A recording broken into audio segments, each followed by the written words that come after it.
ચાલો વિદ્યાર્થી મિત્રો, કરંટ અફેરની આપણી ગામ ગપાડા સિરીઝની અંદર એપિસોડ નંબર 30 માં આપનું ખૂબ હાર્દિક સ્વાગત છે ને. આજના આપણા સેશનને શરૂ કરીએ. અને આજ તો આપણે ઘણા બધા ટોપિક ઉપર જોવાનું છે. ખાસ કરીને સરોજીની નાયડુ જે છે એમના જીવન ઉપર વાત કરવાની છે. બીજા બી ઘણા બધા ટોપિક છે. અને તમે જે રીતના વિડીયોને પ્રેમ આપી રહ્યા છો ભાઈ, સતત આપતા રહેજો, હે ને, જેથી કરીને મને પણ સતત મોટિવેશન મળતું રહે. ક્લિયર? ચાલો તો જે પણ વિદ્યાર્થીઓ કરંટ અફેર્સની આ સિરીઝને રેગ્યુલર જોઈ રહ્યા છો ભાઈ, ખૂબ બેનિફિટ થવાનો છે. તમારું સ્ટેટિક જે છે એને હું મજબૂત કરાવી દઈશ, એને એમાં બિલકુલ ચિંતા નહીં કરતા. બરાબર ને? ચાલો તો હવે પ્રોપર જે છે, ખાલી જો કામ એવું કરવાનું કે કલાક હવા કલાક આપણે જે કરતા હોય ને એમાં પૂરેપૂરું ડૂબીને કામ કરવા, હે ને, જેથી બીજો કોઈ ઇશ્યુ આવે નહીં. ચાલો તો આ સાથે આપણે આપણા સેશનની શું કરીએ, શરૂઆત કરીએ. બરાબર? ચાલો તો પહેલો પ્રશ્ન છે, થોડો સારો પ્રશ્ન છે, અને આના વિશે હું થોડું ડિટેલમાં બી સમજાવીશ, કારણ કે થોડું હિસ્ટ્રીના એંગલથી આપણે થોડું સમજવાનું છે. બરાબર ને? હા, ચાલો. તો પ્રશ્ન એવો છે, દેશનો પ્રથમ જૈન ચાદર મહોત્સવ 2026 કયા શહેરમાં યોજાશે? ચાદર મહોત્સવ, ચાદર આપણે જે પાથરીએ ને, હવે જૈન ધર્મમાં ચાદર કઈ રીતના મહત્વની થઈ ગઈ અને ઇતિહાસમાં એવી રીતે કઈ ઘટના બની હતી કે જેના કારણે જૈન ધર્મનો એક બહુ જ મોટો કાર્યક્રમ જે છે રાજસ્થાનની અંદર થવાનો છે. ને એમાં બી અહીંયા લખ્યું ચલો ચલો જેસલમેર. અહીંયા આન્સર શું આવશે? જેસલમેર. પણ થોડું હવે સમજીએ, આખો પોઈન્ટ હું તમને ખબર ને ડિટેલમાં સમજાવું છું. છે ને, અહીંયા જેટલું કહું પેલા અહીંયા ધ્યાન આપજો, મારી તરફ બધું ધ્યાન. આપણને બધાને ખબર છે કે આપણા ભારતનો સૌથી પ્રાચીન મહાજન પદકાળમાં જે ધર્મની શરૂઆત થઈ તેનું નામ છે જૈન ધર્મ. આગળ જઈને જૈન ધર્મની બે બ્રાન્ચ છૂટી પડી, શ્વેતાંબર અને દિગંબર. શ્વેતાંબર કેવા છે કે જે નિયમોને એટલા બધા કઠિનતાપૂર્વક ન માને. દિગંબર કેવા છે કે નિયમોને બહુ જ કઠોરતાપૂર્વક માને. કયા નિયમ? જે 24માં તીર્થંકર અને એની આગળના બીજા 23 તીર્થંકરોએ જે નિયમો બનાવ્યા છે, નિયમને ખૂબ ગંભીરતાપૂર્વક માને, તો એને કહેવાય છે દિગંબર. હું વાત કરી છું શ્વેતાંબર, જે શ્વેત વસ્ત્ર ધારણ કરતા, સફેદ કપડામાં બેઝિકલી જે છે રહેતા. દિગંબરે તો વસ્ત્રનો પણ ત્યાગ કર્યો હતો. આ શ્વેતાંબર ધર્મની અંદર પણ ઘણી બધી સબ બ્રાન્ચીસ છે, અને એમાંથી એક બ્રાન્ચીસ અને એની કહાની આજે આપણે જોવાની છે. અને એમાં આપણું ગુજરાત પણ આની સાથે કનેક્ટ થાય છે. ગુજરાતની અંદર એક જે રાજા હતા સોલંકી કાળની અંદર, એનું નામ હતું દુર્લભરાજ, જેનું તમને ખબર હોય તો મૃત્યુ થયું હતું. પછી એના પછી દુર્લભ સરોવર જે છે એ પણ બનાવવામાં આવ્યું હતું. પછી એ જ આગળ જઈને કયા સરોવર તરીકે ઓળખાય છે? તો પાટણની અંદર સહસ્ત્રલિંગ તળાવ તરીકે આપણે એને ઓળખીએ છીએ. તો દુર્લભ રાજની સાથે એક એવી ગજબની કહાની, તમે કદાચ ગુજરાતની ઇતિહાસ, જો કે હજી આપણે લીધો નથી, પણ ગુજરાતના ઇતિહાસની અંદર જ્યારે દુર્લભરાજ આવે ત્યારે એક ટોપિક એમાં લખ્યો છે તમારી બુકમાં કે દુર્લભરાજ અનેકાંતવાદને ખૂબ માનતો હતો. તો દુર્લભ રાજના જ સમયની એક કહાની જે છે આજે આપણે જોવાની છે. જૈન ધર્મનો બહુ સારો હે ને એ અનુયાયી રહ્યો છે, તો સમજીએ. જૈન ધર્મનો એક સંપ્રદાય છે, એનું નામ છે ખારતર ગચ્છ સંપ્રદાય. શબ્દમાં કઈ ખબર નહીં પડે, ખારતર ગચ્છ કઈ ખબર નહીં પડે, છોડો ચિંતા, આગળ વધીએ. વર્ષ છે 1024. દુર્લભ રાજ ગુજરાતના પાટણ, અણહિલવાડ પાટણ ઉપર સોલંકી કાળમાં શાસન કરી રહ્યો છે. આના દરબારમાં એક મહાન ડિબેટનું શું થાય છે આયોજન, એક ડિબેટ, એક ચર્ચા. ટોપિક શું છે સમજો, ટોપિક બી સમજવા જેવો છે. પહેલો ટોપિક એવો છે કે શું જૈન ધર્મના કોઈ પણ અનુયાયીઓએ મંદિરમાં નિવાસ કરવો જોઈએ કે ના કરવો જોઈએ? તમને સવાલ થશે કે સર મંદિરમાં નિવાસ કેમ? થોડું ઉદાહરણ આપું છું. અમુક એ સમયના અમુક જૈન ધર્મના અનુયાયી એવું કરવા લાગ્યા હતા કે મંદિરમાં જ રહેવાનું ચાલુ કર્યું અને મંદિરની અંદર જ પોતાનું ઘર બનાવ્યું. હવે મંદિર એટલે તે લોકો ચૈત્ય જેને માને છે. તો આવા લોકો શું કરે છે? આવા લોકો જે છે એ મંદિરમાં રહે, મંદિરમાં જે લોકો દર્શન કરવા આવે, હવે થોડું ઘણું દાન તો આપે છે, તો એની સંપત્તિ જે છે ભેગી કરે છે. મતલબ મંદિરમાં રહેવાનો મૂળ આશ્રય એ હતો કે સંપત્તિ ભેગી કરવી છે. તો અમુક અનુયાયી જે છે આ રીતના ક્યાં રહેવા લાગ્યા હતા? જૈન ધર્મના મંદિરોમાં રહેવાનું ચાલુ કર્યું. અને આવા લોકો જે છે એને ચૈત્યવાસીઓ પણ કહેવામાં આવતા. જો એ લખ્યું જ છે મેં, ચૈત્યવાસીઓ. હવે તમે જુઓ, જૈન ધર્મના જે 24માં તીર્થંકર છે એ શું કહીને ગયા છે? અને સત્ય, અહિંસા, અસ્તેય, અપરિગ્રહ, બ્રહ્મચર્ય, 5 રત્નો છે. એમાંથી અપરિગ્રહ નામનું જે છે શું કહે છે કે ક્યારેય જીવનમાં ભેગું કરવાની ભાવના ન હોવી જોઈએ. ધન છે, સંપત્તિ છે, ભેગું કરવાની થતું નથી. અહીંયા આ લોકો જૈન ધર્મના નામે શું કરી રહ્યા છે? સંપત્તિ એક્યુમ્યુલેટ કરી રહ્યા છે. એક લોકોને એ સમય કહેવાતા ચૈત્યવાસીઓ. તો હવે આ ચૈત્યવાસીના એક નેતા હતા, એનું નામ હતું સુરાચાર્ય અથવા તો સુર આચાર્ય. આ સુરાચાર્યની સામે એક ઓર જૈન ધર્મનો વ્યક્તિ જે છે એ બરાબરનું આંદોલન ઉપાડે છે, અને એનું નામ છે 1024માં જ એક વ્યક્તિ, તેનું નામ હતું જિનેશ્વર સુરી. શું હતું? જિનેશ્વર. જેને બેઝિકલી આ નહોતું ગમતું કે ભાઈ મંદિરમાં ન રહેવાય, મંદિરમાં ક્યારે રહેવાનું નહીં. મંદિરમાં ને એની જગ્યાએ ગુફામાં રહ્યો, એવી જગ્યા પર રહ્યો કે જ્યાં તમારો અહંકાર ન વધે. ઈગો વધવો ન જોઈએ, અહંકાર ન વધવો જોઈએ. હું સારા ઘરમાં રહું છું, મારું મંદિર સારું છે, જો કેવા સરસ કપડા પહેરું છું. અહંકાર આવ્યો એટલે જ્ઞાન ગયું, કોઈ પણ વ્યક્તિ હોય. તો એવા વ્યક્તિને કહેવાતા વાસ્તીવાસીઓ. તો અહીંયા તમારી સામે બે પાર્ટી આવી ગઈ છે. એકનું નામ છે જિનેશ્વર સુરી અને એકનું નામ છે સુરાચાર્ય. અને હવે આ બંને જણા જે છે સરસ મજાના આસનમાં બેઠા છે, અને સામે રાજા છે, એનું નામ છે દુર્લભ રાજ. બંને જણા ડિબેટ ઉપર ઉતરે છે. ડિબેટનો મેઇન ટોપિક શું છે કે મંદિરમાં નિવાસ કરવો જોઈએ, શું જૈન ધર્મના શાસ્ત્રો મુજબ આ સારી વાત છે કે નથી. બીજું, શું જે રીતના ચૈત્યવાસીઓએ મંદિરમાં રહેવાનું ચાલુ કર્યું છે, સંપત્તિ ભેગી કરવાનું ચાલુ કર્યું છે, આ યોગ્ય છે કે નહીં. આ બાબત ઉપર તમારે ડિબેટ કરવાની છે, અને આધાર લેવાનો છે જૂના જે પણ ગ્રંથો અને જે સાહિત્ય જૈન ધર્મના છે એ. ફોર એક્ઝામ્પલ કલ્પસૂત્ર છે, જે ભગવતી આચાર્ય જે છે એમણે બનાવ્યું છે કલ્પસૂત્ર, એનો આધાર લઈ શકો છો. આગમો છે, ખાસ કરીને જૈન ધર્મના ગ્રંથો કહેવાય. એના આધારે સાબિત કરવાનું છે કે આમાં કોણ સાચું છે, સુરાચાર્ય સાચા કે જિનેશ્વર સાચા, મંદિરમાં રહેવાય કે ન રહેવાય. મચ. તો આ રીતના ડિબેટ ચાલુ થઈ, ઘણા દિવસ સુધી ડિબેટ ચાલી, અને ફાઇનલી ચુકાદો આવ્યો. કોના પક્ષમાં? ઓબ્વિયસ વાત છે, કોના પક્ષમાં આવશે? તો જિનેશ્વર સુરી જે છે આ ડિબેટ શું થશે? જીતી જશે. અને સુરાચાર્ય જે છે આ ડિબેટને હારે છે. રીઝન સિમ્પલ છે. કોઈ પણ શાસ્ત્ર ક્યારે એવું નહીં લખે કે સંપત્તિ ભેગી કરો, અહંકાર વધારો, ઈગો વધારો. આવું ક્યારે નહીં લખે. હંમેશા અહંકારને તોડો. હું કંઈક છું, મને બધા ઓળખે છે, મારા કારણે આ બધું છે, એને તોડો. આ વસ્તુ દરેક ધર્મની અંદર કેન્દ્ર સ્થાને છે.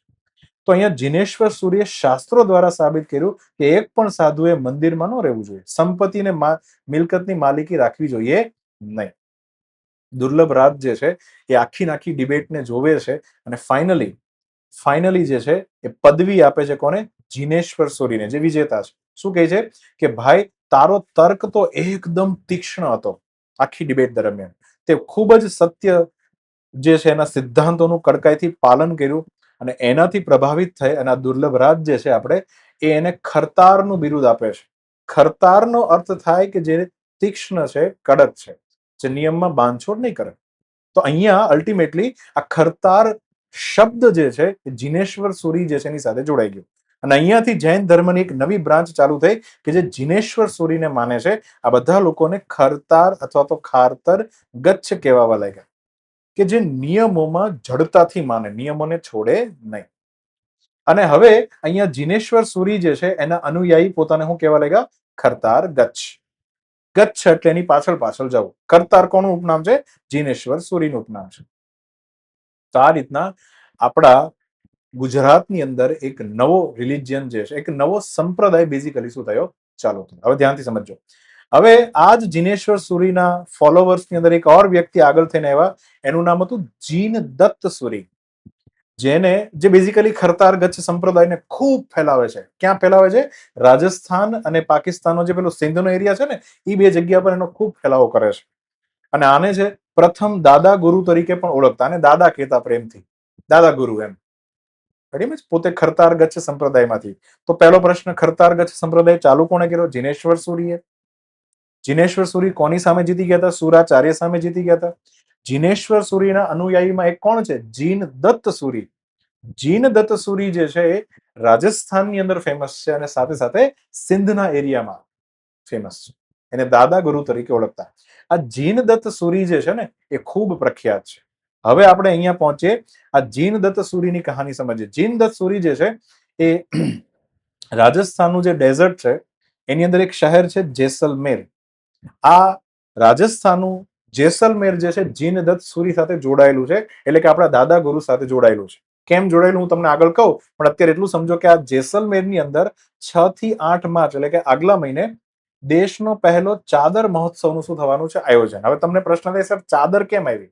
એનું રીઝન છે કે આ જૈન મંદિર જે છે એનું જ્ઞાન ભંડારનું આખું એક પુસ્તકાલય છે, જેમાં ઘણી બધી મેન્યુસ્ક્રિપ્ટ રાખવામાં આવી છે, જે બેઝિકલી જેસલમેરમાં છે. ક્યાં છે? જેસલમેર. એક લાઇબ્રેરી છે. આ લાઇબ્રેરી જે છે ને એ ફેમસ છે. કેમ? કારણ કે અહીંયા 872 વર્ષ જૂના વસ્ત્રોની શું થાય છે? પૂજા થાય છે, વર્શિપ થાય છે. આ વસ્ત્રો કોના છે? તો આ વસ્ત્રો જે છે એ વિક્રમ સંવત 1211 ના રોજ જ્યારે આપણા દાદા ગુરુદેવ, જેને આપણે જીનદત્ત સુરી કહીએ છીએ, એને અજમેરમાં જ્યારે સમાધિ પ્રાપ્ત કરી હતી એના વસ્ત્ર છે. હવે આખી ઘટના સમજો. વિક્રમ સંવત 1211 ની સાલ હતી અને ઈ સાલની અંદર આપણા જે જીનદત્ત સુરી જે છે, જેને રાજસ્થાન અને સિંધમાં ખરતાર ગચ્છનો ફેલાવો કર્યો, એ ફાઇનલી સમાધિ પ્રાપ્ત કરે છે. અને સમાધિ પ્રાપ્ત કરે છે તો એમના જે વસ્ત્ર, એને જીવનભર જે વસ્ત્ર એનો જે ઉપયોગ કર્યો હોય, ખાસ કરીને જે જૈનો જે છે પોતાના શરીરે જે પેલું સફેદ કપડું પહેરે, કારણ કે શ્વેતાંબરની બ્રાન્ચ છે, મોઢા ઉપર જે છે આડું કપડું રાખે, હે ને, કારણ કે કોઈ બેક્ટેરિયા મરી ન જોવે, અહિંસાનું પાલન કરે છે. અને એક ચાદર રાખતા. ચાદરનું મહત્વ છે. ત્રણ વસ્તુનું આમ તો મહત્વ છે કે જેને આજીવન એમનો શું કર્યો હતો? ઉપયોગ કર્યો હતો. અજમેરમાં પ્રાણ ત્યાગ કર્યા. હવે આના જે વસ્ત્રો છે બહુ ઇમ્પોર્ટન્ટ થઈ ગયા, મહાન વ્યક્તિ મેળ્યા છે. એટલે હવે આ વસ્ત્રો જે છે એ આગળ જઈને 1945 ના વિક્રમ સંવતમાં જયારે મહામારી ચાલી હતી ત્યારે આ વસ્ત્રો પહોંચે છે પાટણમાં. અને પછી વળી પાછા પાટણમાંથી આ વસ્ત્રો જે પહોંચે છે ક્યાં? જેસલમેર. એ જ જેસલમેર કે જ્યાં આ લાઇબ્રેરી છે. કઈ લાઇબ્રેરી છે? જૈન મંદિરનું જ્ઞાન ભંડાર પુસ્તકાલય, જે જેસલમેરમાં છે. ફાઇનલી 3 વસ્તુ જે છે ત્યાં રાખવામાં આવી છે. પહેલું ચાદર, બીજું ચોલપટ્ટા અને ત્રીજું મુંહ પટ્ટી, મુંહ પર રાખવામાં આવતી પટ્ટી. 3ની દેશમાં પહેલી વખત પૂજા કરવાની છે. પહેલી વખત જે છે લોકો આ જેસલમેરમાં આ લાઇબ્રેરીમાં બધા ભેગા થશે. એવું કહેવાય છે કે 30,000 થી વધારે જૈન ધર્મના અનુયાયી આ જગ્યા પર ભેગા થવાના છે. અને આખો દેશનો પહેલો જૈન ચાદર મહોત્સવનું શું થવાનું છે? આયોજન. આખો પોઈન્ટ ખબર પડી? તો ખરતાર ગચ્છ સંપ્રદાય સાથે જોડાયેલું આ શું છે? આખું કરંટ અફેર્સ. તો અહીંયા આન્સર આવશે જેસલમેર. પહેલા વસ્ત્ર ક્યાં હતા? પહેલા હતા અજમેર. ક્યાં હતા? અજમેર. અજમેર થી ક્યાં પહોંચે છે? આપણા પાટણ. અને પાટણ થી ક્યાં પહોંચે છે? જેસલમેર. જેસલમેરની લાઇબ્રેરીમાં અત્યારે આ વસ્ત્ર પડ્યા છે, એની પૂજા કરવાની છે. તો ચલો જેસલમેર. ક્લિયર? ચલો આગળ વધીએ. નેશનલ ગ્રીન ટ્રિબ્યુનલે કયા ટાપુ ઉપર પર્યાવરણની ચિંતાઓની સમીક્ષા કર્યા પછી, ટેન્શન બેન્શન કર્યા પછી એક આખો ઇન્ફ્રાસ્ટ્રક્ચર પ્રોજેક્ટ છે એને ચાલુ રાખવાની જે છે મંજૂરી આપી દીધી છે. ચાલો સમજીએ. પેલા ભૂતકાળ આવીએ. ભૂતકાળ પર પેલા લઈ જાઓ, પછી તમને મેઇન ઘટના ઉપર લાવું. ભાઈ આપણી ભારત સરકાર આપણું આંદમાન અને નીચે છે નિકોબાર. એમાં જે નિકોબાર છે એમાં પણ સૌથી નીચે એક ટાપુ છે, એનું નામ છે ગ્રેટ નિકોબાર ટાપુ. એક ટાપુ છે આખો. મેપમાં હું દેખાડીશ આગળ જઈને. અહીંયા ભારત સરકાર 3 વસ્તુ બનાવવા માંગતી હતી. પહેલું છે ઇન્ટરનેશનલ કન્ટેનર ટ્રાન્સશિપ ટર્મિનલ. એટલે કે એવી જગ્યા કે જ્યાં પેલું આમ જહાજ આવે અને પછી એમાં જે પેલું કન્ટેનર હોય, પેલું લંબચોરસ આકારનું, એને ત્યાંથી ઉપાડવાનું અને બીજા જહાજમાં તમારે મૂકવું હોય તો તમે મૂકી શકો. ટ્રાન્સશિપમેન્ટ, શિપમેન્ટમાંથી એક જગ્યાથી ટ્રાન્સફર કરવું, એનું એક ટર્મિનલ. કારણ કે વારે ઘરે આ જે પેલા કન્ટેનર હોય ને એને એક જગ્યાએ બીજી જગ્યાએ લઈ જવા પડે. તો એને કહેવાય છે આઈસીટીટી. આવું એક ઇન્ફ્રાસ્ટ્રક્ચર પ્રોજેક્ટ બનાવશે.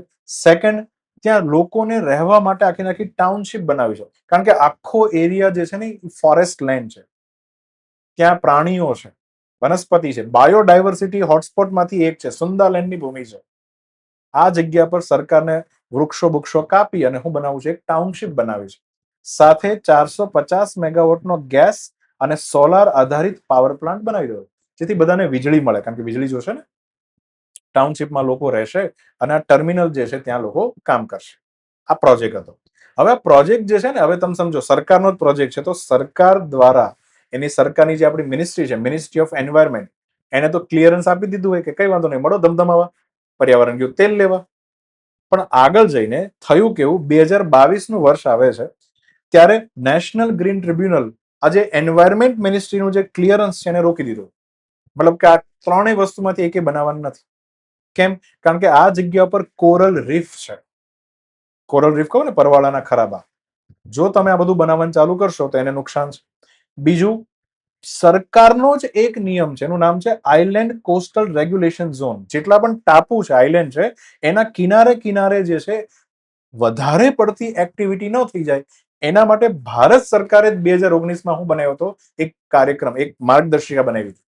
તો ટ્રિબ્યુનલે એવું કીધું કે આ બંનેના હિસાબે અમે અત્યારે જે છે તમારું ક્લિયરન્સને સ્ટોપ કરીએ છીએ, રોકીએ છીએ. તો બેઝિકલી જ્યાં સુધી નેશનલ ગ્રીન ટ્રિબ્યુનલ પરમિશન ન આપે, ભલે મિનિસ્ટ્રી આપી દીધું, મંત્રાલય ભલે પરમિશન આપી દીધી, એનજીટીની પરમિશન ઇઝ વેરી રિક્વાયર્ડ, પણ એને ક્લિયરન્સ રોકીને રાખ્યું હતું. ક્યારથી રોકીને રાખ્યું હતું? 2022થી રોકીને રાખ્યું. એ જ નેશનલ ગ્રીન ટ્રિબ્યુનલને અચાનક સપનું આવી ગયું છે હવે, અને હવે એને એવું કીધું છે કે કઈ વાંધો નહીં, થોડું ઘણું પર્યાવરણનું ધ્યાન રાખજો ભાઈ, બાકી આ પ્રોજેક્ટને અમે શું આપીએ છીએ? મંજૂરી આપીએ છીએ, અને આના વિરુદ્ધમાં જે એન્વાયરમેન્ટલિસ્ટ હોય, કોઈ કાર્યકર્તા નવી નવી અરજી અમને આપશે, અમે અરજીને ફગાવીએ છીએ. હવે કોઈ અરજી બરજી અમે સ્વીકારશું નહીં. હા, તમે જે પણ પ્રોજેક્ટ બનાવો સલામતીને ધ્યાનમાં રાખીને બનાવજો. એન્વાયરમેન્ટ અને નેશનલ સિક્યુરિટી બંનેને અમારે ધ્યાનમાં લેવાનું. એન્વાયરમેન્ટ તો ચાલો તમે તડકે મૂકી દીધું, નેશનલ સિક્યુરિટીના નામે આ પ્રોજેક્ટ બની રહ્યો છે, રાષ્ટ્રીય સુરક્ષાના નામે. અને હવે આપણે એને સમજીએ, કારણ કે એમાં એક શબ્દ છે મલક્કા સામુદ્ર ધુની, અને એના માટે આપણે જીઓગ્રાફીમાં જવું પડે. તમે જુઓ, અહીંયા આ રીતનું આપણું અહીંયા સરસ મજાનું ભારત છે, અહીંયા આંદામાન આઇલેન્ડ છે અને નીચે છે નિકોબાર આઇલેન્ડ. અને નિકોબાર આઇલેન્ડ છે ને, એમાં પણ નીચે છે ગ્રેટ નિકોબાર ટાપુ. તમે જો અહીંયા ધ્યાનથી સમજો, આ મેં તમને નિકોબારનો આખો મેપ આપ્યો. ઉપર આંદામાન છે, નીચે નિકોબાર છે. નિકોબારની અંદર અહીંયા છે કાર નિકોબાર, દેખાતું હશે બધાને, કાર નિકોબાર પહેલો ટાપુ આ છે, બરાબર. પછી અહીંયા જે છે, અહીંયા જો ધ્યાનથી સમજો, અહીંયા જે છે ગ્રેટ નિકોબાર એકદમ નીચે છે. આ ત્રણ વસ્તુ અહીંયા બનાવવાની છે, પેલી ટાઉનશીપ, ટ્રાન્સશીપ આખું ટર્મિનલ, અને પેલો મેગાવોટ વાળો સોલાર અને ગેસ આધારિત થર્મલ પાવર પ્રોજેક્ટ અહીંયા બનાવવાનું છે. હવે આનાથી તમે હું નીચે જાઉં ને, એટલે મને આમાં તો નહીં દેખાડી શકું, પણ આમાં દેખાડી શકીશ. જો મતલબ બેઝિકલી આપણે અહીંયા છીએ. હવે અહીંયાથી તમે નીચે ધ્યાન આપો ને, એટલે અહીંયા ચાલુ થઈ જાય ઇન્ડોનેશિયા. હું ચાલુ થઈ જાય? ઇન્ડોનેશિયા. તો આ જે છે ઇન્ડોનેશિયા છે. બાજુમાં અહીંયા છે મલેશિયા. ઇન્ડોનેશિયા અને મલેશિયાની વચ્ચેથી આ જે સાંકડો રસ્તો છે, તમને ખબર ને, આવા સાંકડા રસ્તાઓને શું કહેવામાં આવે છે? સામુદ્ર ધુની. આનું નામ છે મલક્કાની સામુદ્ર ધુની. આ બહુ જ ઇમ્પોર્ટન્ટ છે, કારણ કે તમે અહીંયા જુઓ, અહીંયા મારો આ દેખાય આ જગ્યા, અહીંયા ચાઇનાથી જે પણ જહાજ જે છે ને, એને આ રીતના અહીંયાથી આમ થઈ અને આમ કરી, અત્યારે આ ચાઇનીઝ જહાજ બધા ક્યાં જાય છે? યુરોપમાં પોતાનો સામાન વેચવા માટે જાય છે. ભાઈ, કોઈ પણ ચાઇનીઝ શિપ હોય, ચાઇના સૌથી વધારે એક્સપોર્ટ કરે, ખબર છે ને? તો ક્લિયર છે. તો એનું જે શિપ જતું હોય, જહાજ જતું હોય ભાઈ, એને મલાક્કાથી તો ચાલવું જ પડે. આ મલાક્કાથી જો ન ચાલે તો એ યુરોપ સુધી પોતાનો સામાન ન વેચી શકે. તો મલાક્કાને આમ પેલું ગળાનો ચેક પોઈન્ટ કહેવાય, ચોક પોઈન્ટ. શું કહેવાય એને? આપણે ચોકિંગ આપીએ ને, ચોક કરવું એટલે ગળું દબાઈ દેવું. મલાક્કા સામુદ્ર ધુનીનું બીજું નામ છે ચોક પોઈન્ટ. બહુ ફેમસ ચોક પોઈન્ટ છે, બરાબર. તો આ જગ્યા ઉપર જેનો કંટ્રોલ, તમે સમજો, આગળ જઈને મારે ચાઇનાએ મારી પર અટેક કર્યો અને મારે ચાઇનાને દબાવવું છે, તો હું શું કરીશ? ભાઈ, અહીંયા ગ્રેટ નિકોબારમાં મારી પાસે કંઈક હોય તો હું ચાઇનાનો ધંધો ભાંગી શકું ને. નેશનલ સિક્યુરિટી અહીંયા ઇમ્પોર્ટન્ટ છે. વાત તો આપણે એવી કરીએ છીએ કે 3 વસ્તુ બનાવવાની છે, પણ એની જ સાથે સાથે આપણે ક્યાંક ને ક્યાંક આપણું મિલિટરી ડિપ્લોયમેન્ટ પણ ત્યાં કરી દઈશું, જેથી કરીને અચાનક જે છે અહીંયા ક્યાંક માની લો ચાઇનીઝ નો અહીંયા સામાન જતો હું રોકી દઉં, તો ચાઇના સરકાર પછી મારી પર જ્યાં અટેક કર્યો એ આગી જાય, જતી રહી, અને એમ કરીને ટેન્શન હળવું થઈ જાય. એટલા માટે એડવાન્સના ભાગરૂપે આપણે અહીંયા ગ્રેટ નિકોબારની અંદર સ્પેશિયલી આ પ્રોજેક્ટ બનાવવાનો હતો, અને એમાં હવે નેશનલ ગ્રીન ટ્રિબ્યુનલે પૂરેપૂરી આપી દીધી મંજૂરી. તો મારે હવે એનજીટી સમજવું છે. What is national green tribunal? ભાઈ, આ પર્યાવરણના જે પણ વિવાદ થાય એને હેન્ડલ કરવા માટેની એક અર્ધ ન્યાયિક સંસ્થા છે, ક્વાસી જ્યુડિશિયલ બોડી આને કહેવાય. અર્ધ ન્યાયિક સંસ્થા એટલે હું સમજો, હું એમ કહું કે એક છે ને એ આખો શક્તિમાન છે, અને એક જે છે એ અડધો પડધો શક્તિમાન છે. મતલબ ઉપરના કપડા પહેર્યા છે, નીચેના નથી પહેર્યા. તો એ નીચે ગંગાધરના કપડા, ઉપર જે છે શક્તિમાનના કપડા, હે ને? તો આ જ રીતના હું એમ કહું ને કે સુપ્રીમ કોર્ટ, હાઈકોર્ટ અને ડિસ્ટ્રિક્ટની કોર્ટ એ બધીને પૂર્ણ ન્યાયિક સંસ્થા કહેવાય, જે કમ્પ્લીટલી હવારથી હાંજ સિવિલ મામલા અને ક્રિમિનલ મામલામાં ન્યાય જે છે ભારતના લોકોને આપ્યા કરે, એને પૂર્ણ ન્યાયિક સંસ્થા કહેવાય. પણ એનાથી થોડી અલગ, જે થોડો ઘણો ન્યાય આપે અને થોડું ઘણું બીજું પણ કામ થાય. બીજું કામ એટલે શું કે બેઝિકલી જે સુપ્રીમ કોર્ટ હાઈકોર્ટ હોય ને એના જેવું એક્ઝેક્ટ ન હોય. જેમ કે તમે સુપ્રીમ કોર્ટમાં જજ સાહેબને બેઠેલા જોયા છે, પણ કોઈ પ્રાઇવેટ વ્યક્તિ, કોઈ એક્સપર્ટ વ્યક્તિને જજની જગ્યા પર બેસીને જોયું છે ક્યારે? જેને કોઈ LLB કે કાંઈ જ ન કર્યું હોય છતાં જજ બની ગયો હોય. આવું તમે કોઈ દિવસ સુપ્રીમ કોર્ટ, હાઈકોર્ટ કે ડિસ્ટ્રિક્ટ કોર્ટમાં નહીં જોવો. બટ આ એવી સંસ્થા છે કે આમાં એક્સપર્ટ મેમ્બર પણ હશે, સાથે સાથે જ્યુડિશરીના મેમ્બર પણ હશે. ધેટ ઇઝ વાય અર્ધ ન્યાયિક સંસ્થા છે, અડધી પડધી ન્યાયિક જેવી સંસ્થા છે. બરાબર. ચાલો, હવે આ કાનૂન દ્વારા બની હતી 2010માં, નેશનલ ગ્રીન ટ્રિબ્યુનલ લો એના દ્વારા સંસ્થા બની હતી. આને કોન્સ્ટિટ્યુશનમાંથી પ્રેરણા લીધી છે. આર્ટિકલ નંબર 21માં લખ્યું છે કે ભારતના તમામ નાગરિકોને સ્વસ્થ પર્યાવરણનો શું છે બેઝિકલી ફંડામેન્ટલ રાઇટ છે. હે ને? તો આ નેશનલ ગ્રીન ટ્રિબ્યુનલ આ જ કામ કરે છે કે આપણું એન્વાયરમેન્ટને પ્રોટેક્ટ રાખે છે. તો પ્રેરણા લીધી છે. એનો મતલબ એવો નથી કે બંધારણીય સંસ્થા છે. બિલકુલ બંધારણીય સંસ્થા નથી. આ વૈધાનિક સંસ્થા છે. કેવી છે? વૈધાનિક. કારણ કે એની પાછળ કોઈ ને કોઈ કાનૂન છે. 2010નો કાનૂન છે. અને ઓસ્ટ્રેલિયા અને ન્યુઝીલેન્ડ પછી માત્ર એક ભારત જ એવો દેશ છે કે જેને પોતાના દેશમાં આવી શું રાખી છે? એક ટ્રિબ્યુનલ સંસ્થા રાખી છે જે સરકારને કોઈ પણ પર્યાવરણને નુકસાન કરતા અટકાવી દે, પ્રોજેક્ટને ક્લિયરન્સ ન આપે. સમજ પડી ને? ચાલો, તો એનજીટી છે. એનજીટી નું સ્થાન, હવે એની મેઇન બેન્ચ તો નવી દિલ્હીમાં બેસે છે. બરાબર. બાકી પશ્ચિમમાં પુણેમાં પણ એની બેન્ચ છે, મતલબ ત્યાં પણ સુનાવણી થતી હશે. મધ્યમાં ભોપાલમાં છે, દક્ષિણમાં ક્યાં છે? ચેન્નઈમાં, અને પૂર્વમાં ક્યાં છે? કોલકાતામાં. એ બધી એની રિજિયોનલ બ્રાન્ચ કહેવાય. આનું રચના જે 2010નો કાનૂન છે એમાં એનું માળખું આખું લખ્યું છે. તો આની અંદર એક તો હશે ચેરપર્સન. હવે આની અંદર ધ્યાનથી સમજજો, મારે બે પ્રકારના મેમ્બર લેવાના છે. પહેલા મારે જ્યુડિશરીમાંથી ખેંચવાના છે, મતલબ કે હાઈકોર્ટ, સુપ્રીમ કોર્ટના જજોને લેવાના છે. કોને લેવાના? જે બેઝિકલી જજ છે, જેને LLB કર્યું છે, એને લોની દુનિયાની એને સંપૂર્ણ માહિતી છે, એવા મારે લેવાના છે. બરાબર. અને અમુક લેવાના છે મારે નિષ્ણાત મેમ્બર કે જેને LLB ફેલેબી નથી કર્યું, પણ એને એન્વાયરમેન્ટના મામલાઓની બારીક ખબર છે, નજર છે, કે ટાપુ ઉપર આ પ્રોજેક્ટ બનાવો તો ટાપુને કેટલું નુકસાન થાય. બે પ્રકારના મેમ્બર મારે લેવાના છે. હવે પહેલો પ્રશ્ન, હું જ્યુડિશરી વાળા કેટલા મેમ્બર લઈ શકું અને એક્સપર્ટ કેટલા લઈ શકું? તો બંનેમાં એક કોમન વસ્તુ છે. મારે જ્યુડિશરીના વધુમાં વધુ જે હું 20 મેમ્બર લઈ શકું અને ઓછામાં ઓછા 10 લઈ શકું.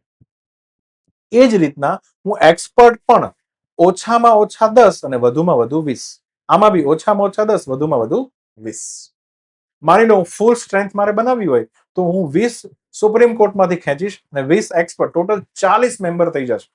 પછી જેમ જેમ પ્રોજેક્ટ આવે એમ એમ અલગ અલગ મેમ્બરોની કમિટી બેહાડી ડિસિઝન આપવાનું. આ રીતની નેશનલ ગ્રીન ટ્રિબ્યુનલ શું કરે? આપણા દેશમાં કામ કરે. ને એના એક શું હોય? ચેરમેન. તમારે એના ચેરમેન સાહેબનું નામ કહેવાનું છે. વર્તમાનમાં ચાલો નેશનલ ગ્રીન ટ્રિબ્યુનલના ચેરમેન સાહેબ કોણ છે? બરાબર, કહેવાનું છે. તો આ બહુ જ ઇમ્પોર્ટન્ટ બોડી છે, આપણા દેશના પર્યાવરણને બચાવે છે એટલા માટે પણ ઇમ્પોર્ટન્ટ છે. ચલો, અહીંયા આન્સર આવશે. ગ્રેટ નિકોબાર આઇલેન્ડ પર પ્રોજેક્ટ ચાલુ રાખવાની શું આપી દીધી છે? મંજૂરી. 39મી આફ્રિકન યુનિયન સમિટ કઈની રાજધાનીમાં યોજાણી હતી? કઈ દેશની રાજધાનીની અંદર બેઝિકલી આફ્રિકન યુનિયનની સમિટ યોજાણી? બરાબર. ચાલો, બહુ ફાલતુ છે આ વસ્તુ કે લેવા નથી. 39મી આફ્રિકા ખંડના જેટલા પણ દેશો છે, કેટલા? 55 દેશોનો આખું એક યુનિયન છે. એની હમણાં જ તાજેતરમાં સમિટ ક્યાં યોજાઈ ગઈ? તો કે ઇથોપિયાનું કેપિટલ કયું છે? આદિસ એબાબા. એ બાબા. બરાબર. તો ત્યાં જે છે બધા ભેગા થયા, બધા 55 દેશના નેતાઓ ભેગા થયા છે, બધું ડિસ્કશન કરશે. આ 55 દેશ હું આફ્રિકા ખંડના ભેગા કરું ને તો લગભગ 1.4 અબજ જેટલી વસ્તી થાય. તો આ મોટું યુનિયન છે, મોટી સમિટ છે.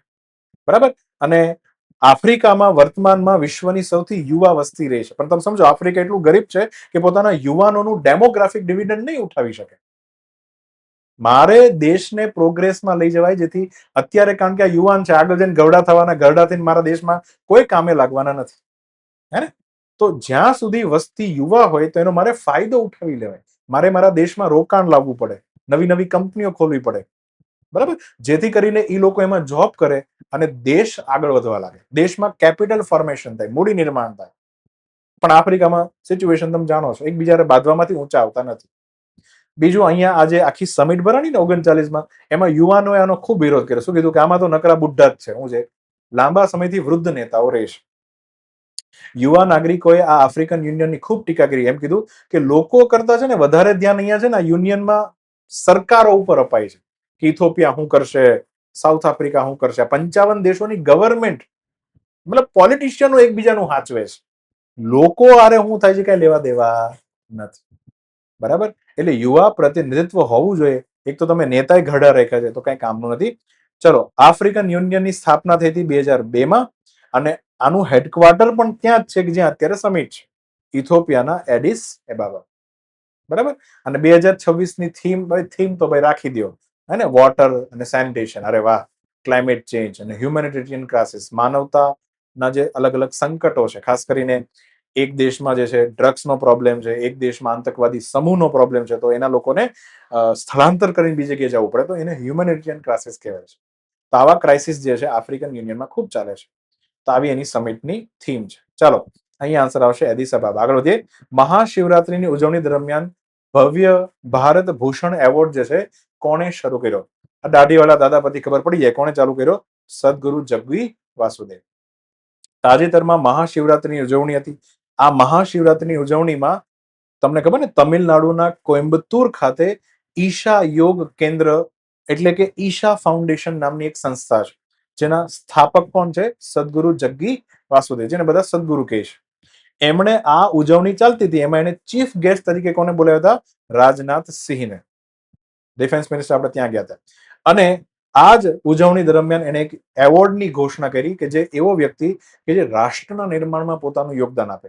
અને બેઝિકલી આટલા ફિલ્ડમાં, પછી નેશનલ સિક્યુરિટી હોય, બિઝનેસ હોય, art and entertainment, sports, community welfare, science and technology, literature, કોઈ પણ ક્ષેત્રમાં દેશ માટે યોગદાન આપે તેને ભવ્ય ભારત ભૂષણ એવોર્ડ આપવામાં આવશે.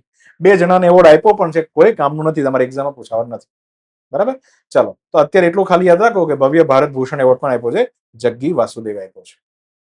ચાલો, ક્લિયર? આગળ આપે. એક સીમા ચિહ્નરૂપ ટેલિમેડિસિન નો એક્સપેરિમેન્ટ થયો ભારતની અંદર. ટેલિફોન તમને ખબર છે, એક જગ્યાએથી બીજી જગ્યાએ દૂર વાત કરવી હોય તેને ટેલિફોન કહીએ છીએ.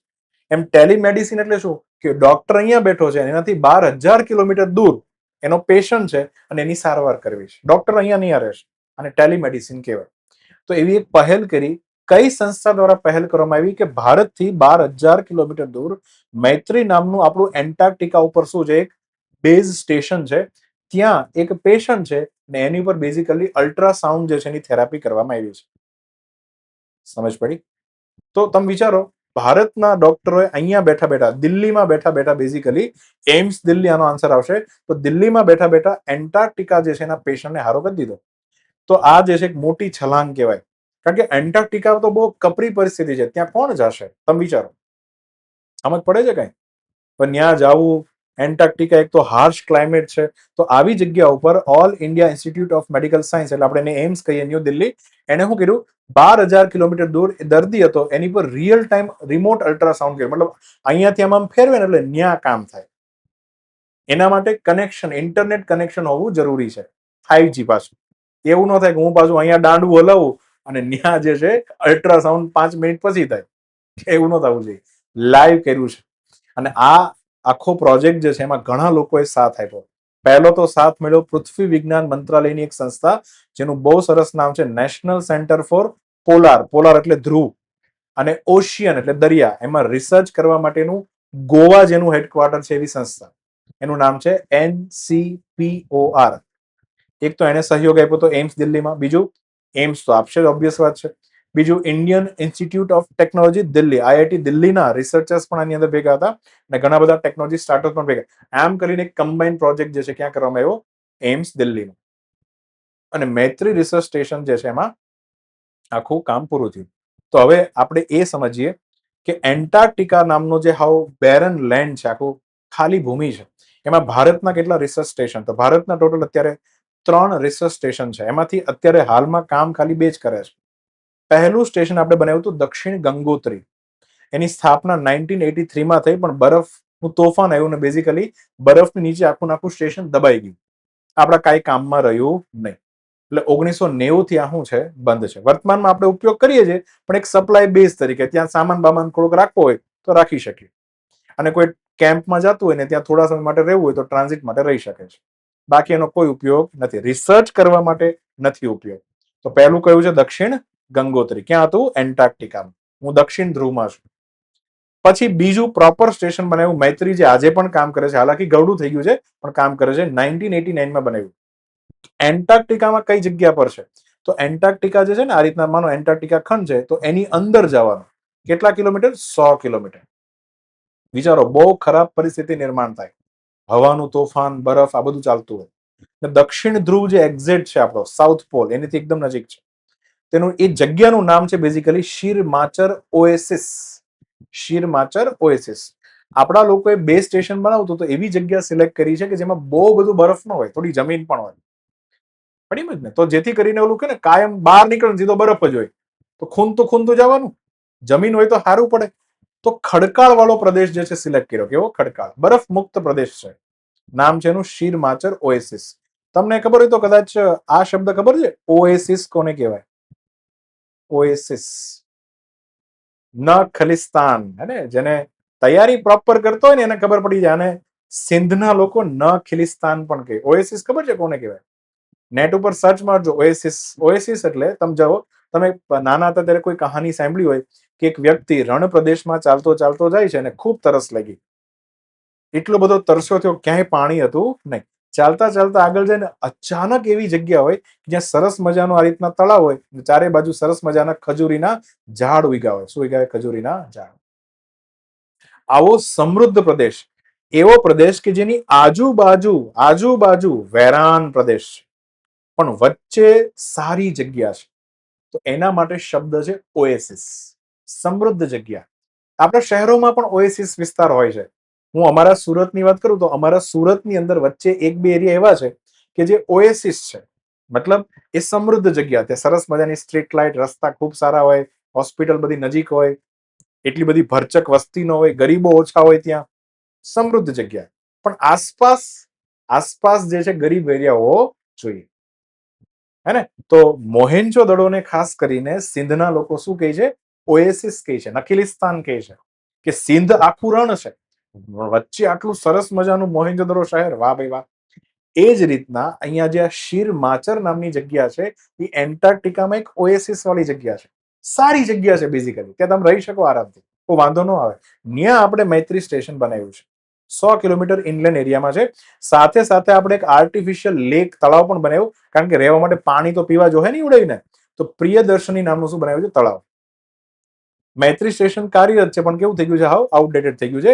એટલા માટે મૈત્રી 2 ને મંજૂરી મળી ગઈ છે. નવો એક મૈત્રી સ્ટેશન બનાવવાનું છે. અને લગભગ 29 થી 32 વચ્ચે આપણે આ નવું સ્ટેશન જે છે એનું કામ 29 માં ચાલુ કરશું, 32 માં પૂરું કરી દઈશું.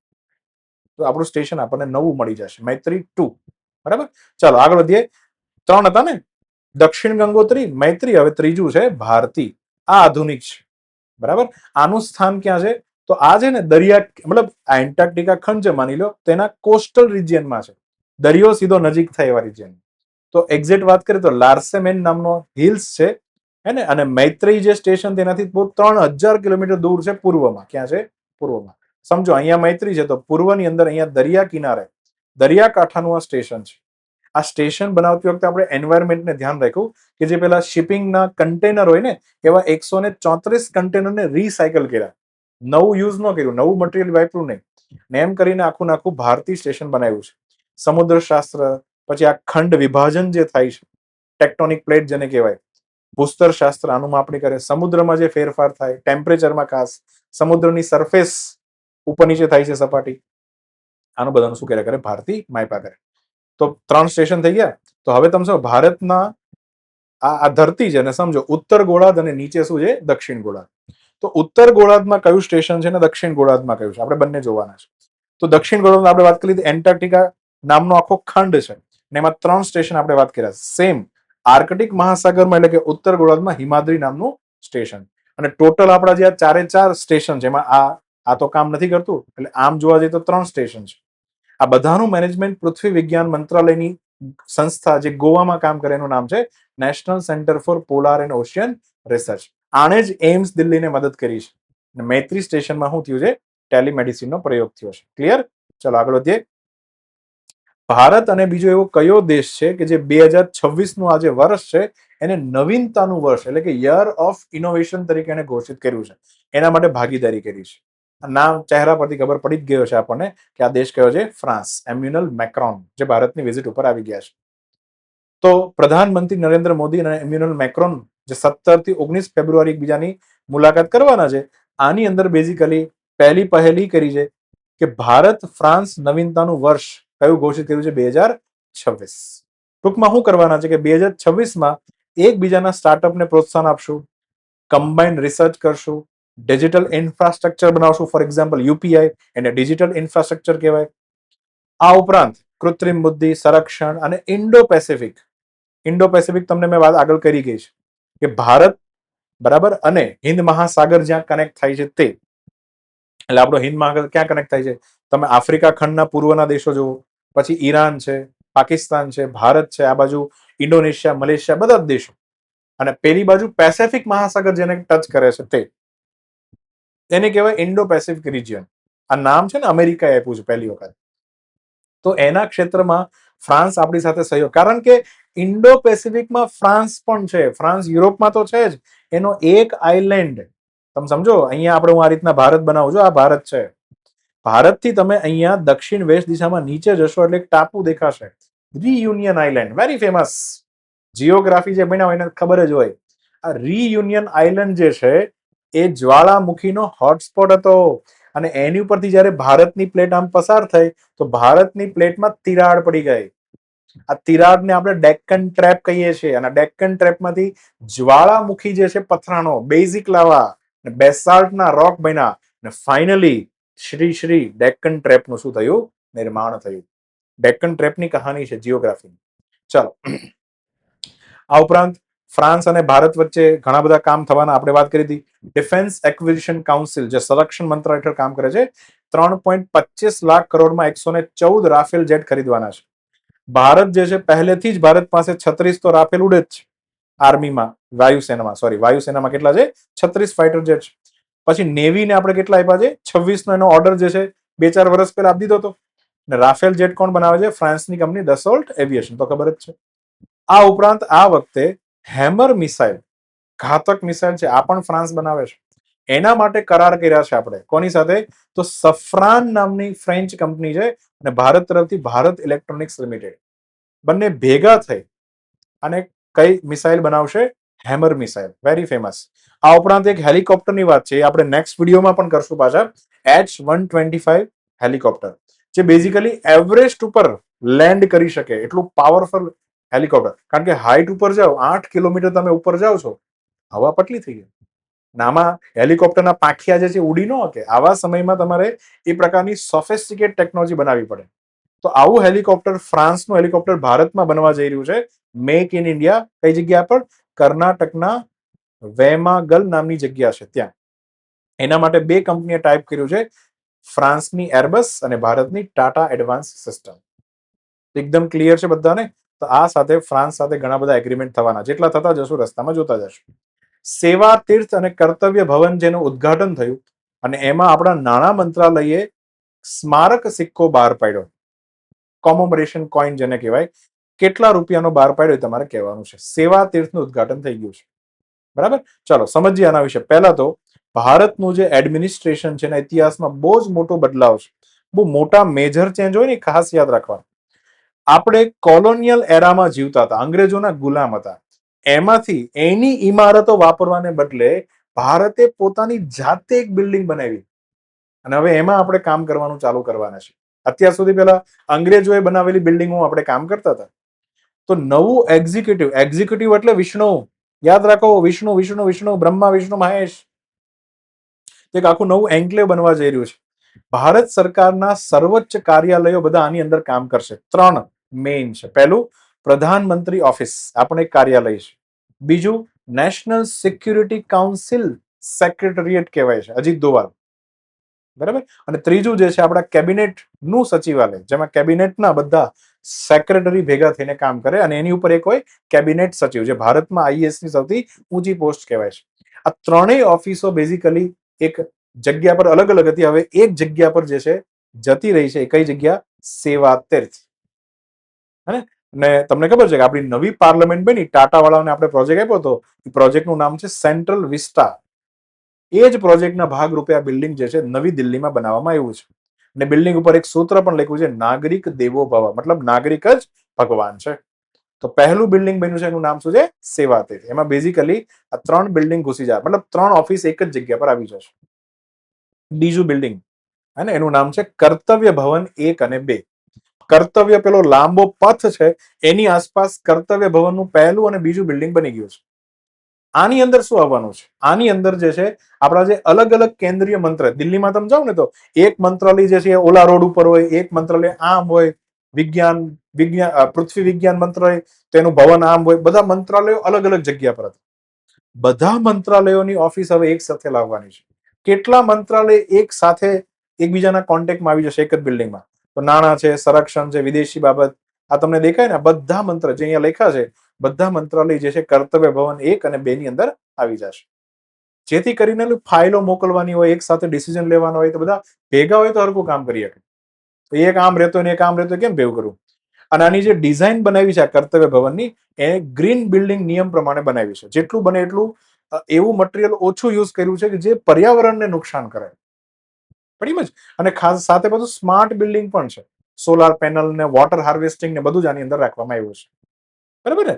તો આ રીતના કર્તવ્ય ભવન અને સેવાતીર્થ એવા 2 બિલ્ડિંગ જે છે બનીને તૈયાર થઈ ગયા છે. અને આ જ ઉપલક્ષ્યમાં નાણાં મંત્રાલયે એક સિક્કો પણ બહાર પાડ્યો, 100 રૂપિયાનો. કેટલા રૂપિયાનો?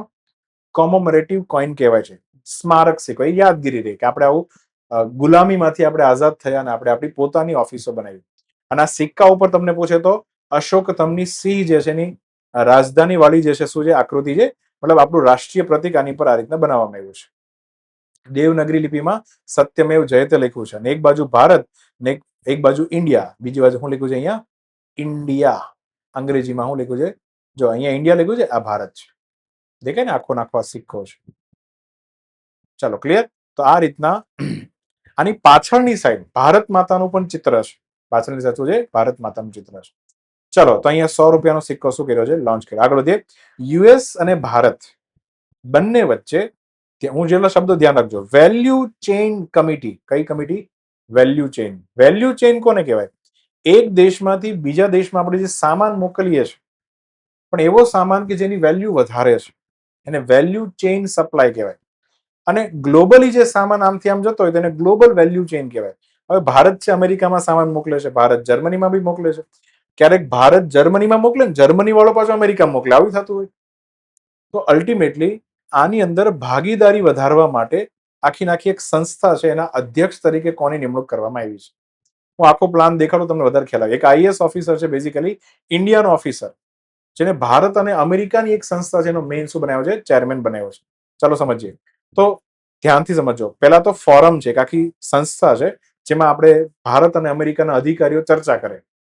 વેલ્યુ ચેઇનમાં જો પ્રોબ્લેમ હોય, મારો સામાન મારે અમેરિકા મોકલવો છે, ટમેટા મોકલા ને ત્યાં અમેરિકા વાળા કે આ ટમેટા ન ચાલે, તો મારે કંઈક ફોરમ તો હોય છે ને કે હું ડિસ્કશન કરી શકું. એનું નામ છે US India strategic partnership forum. આની અંદર એક કમિટી છે, એનું નામ છે ગ્લોબલ વેલ્યુ ચેઇન કમિટી, એક સમિતિ છે. અને એના ચેરમેન તરીકે નિમણૂક થઈ છે ભારતના એક વ્યક્તિનું, રોહિત કુમાર સિંહ, જે બેઝિકલી પહેલા તો ગ્રાહક બાબતોના સચિવ હતા. હવે જે છે એનું કામ બદલાઈ ગયું છે અને હવે આની અંદર ચેરમેન તરીકે કામ કરશે.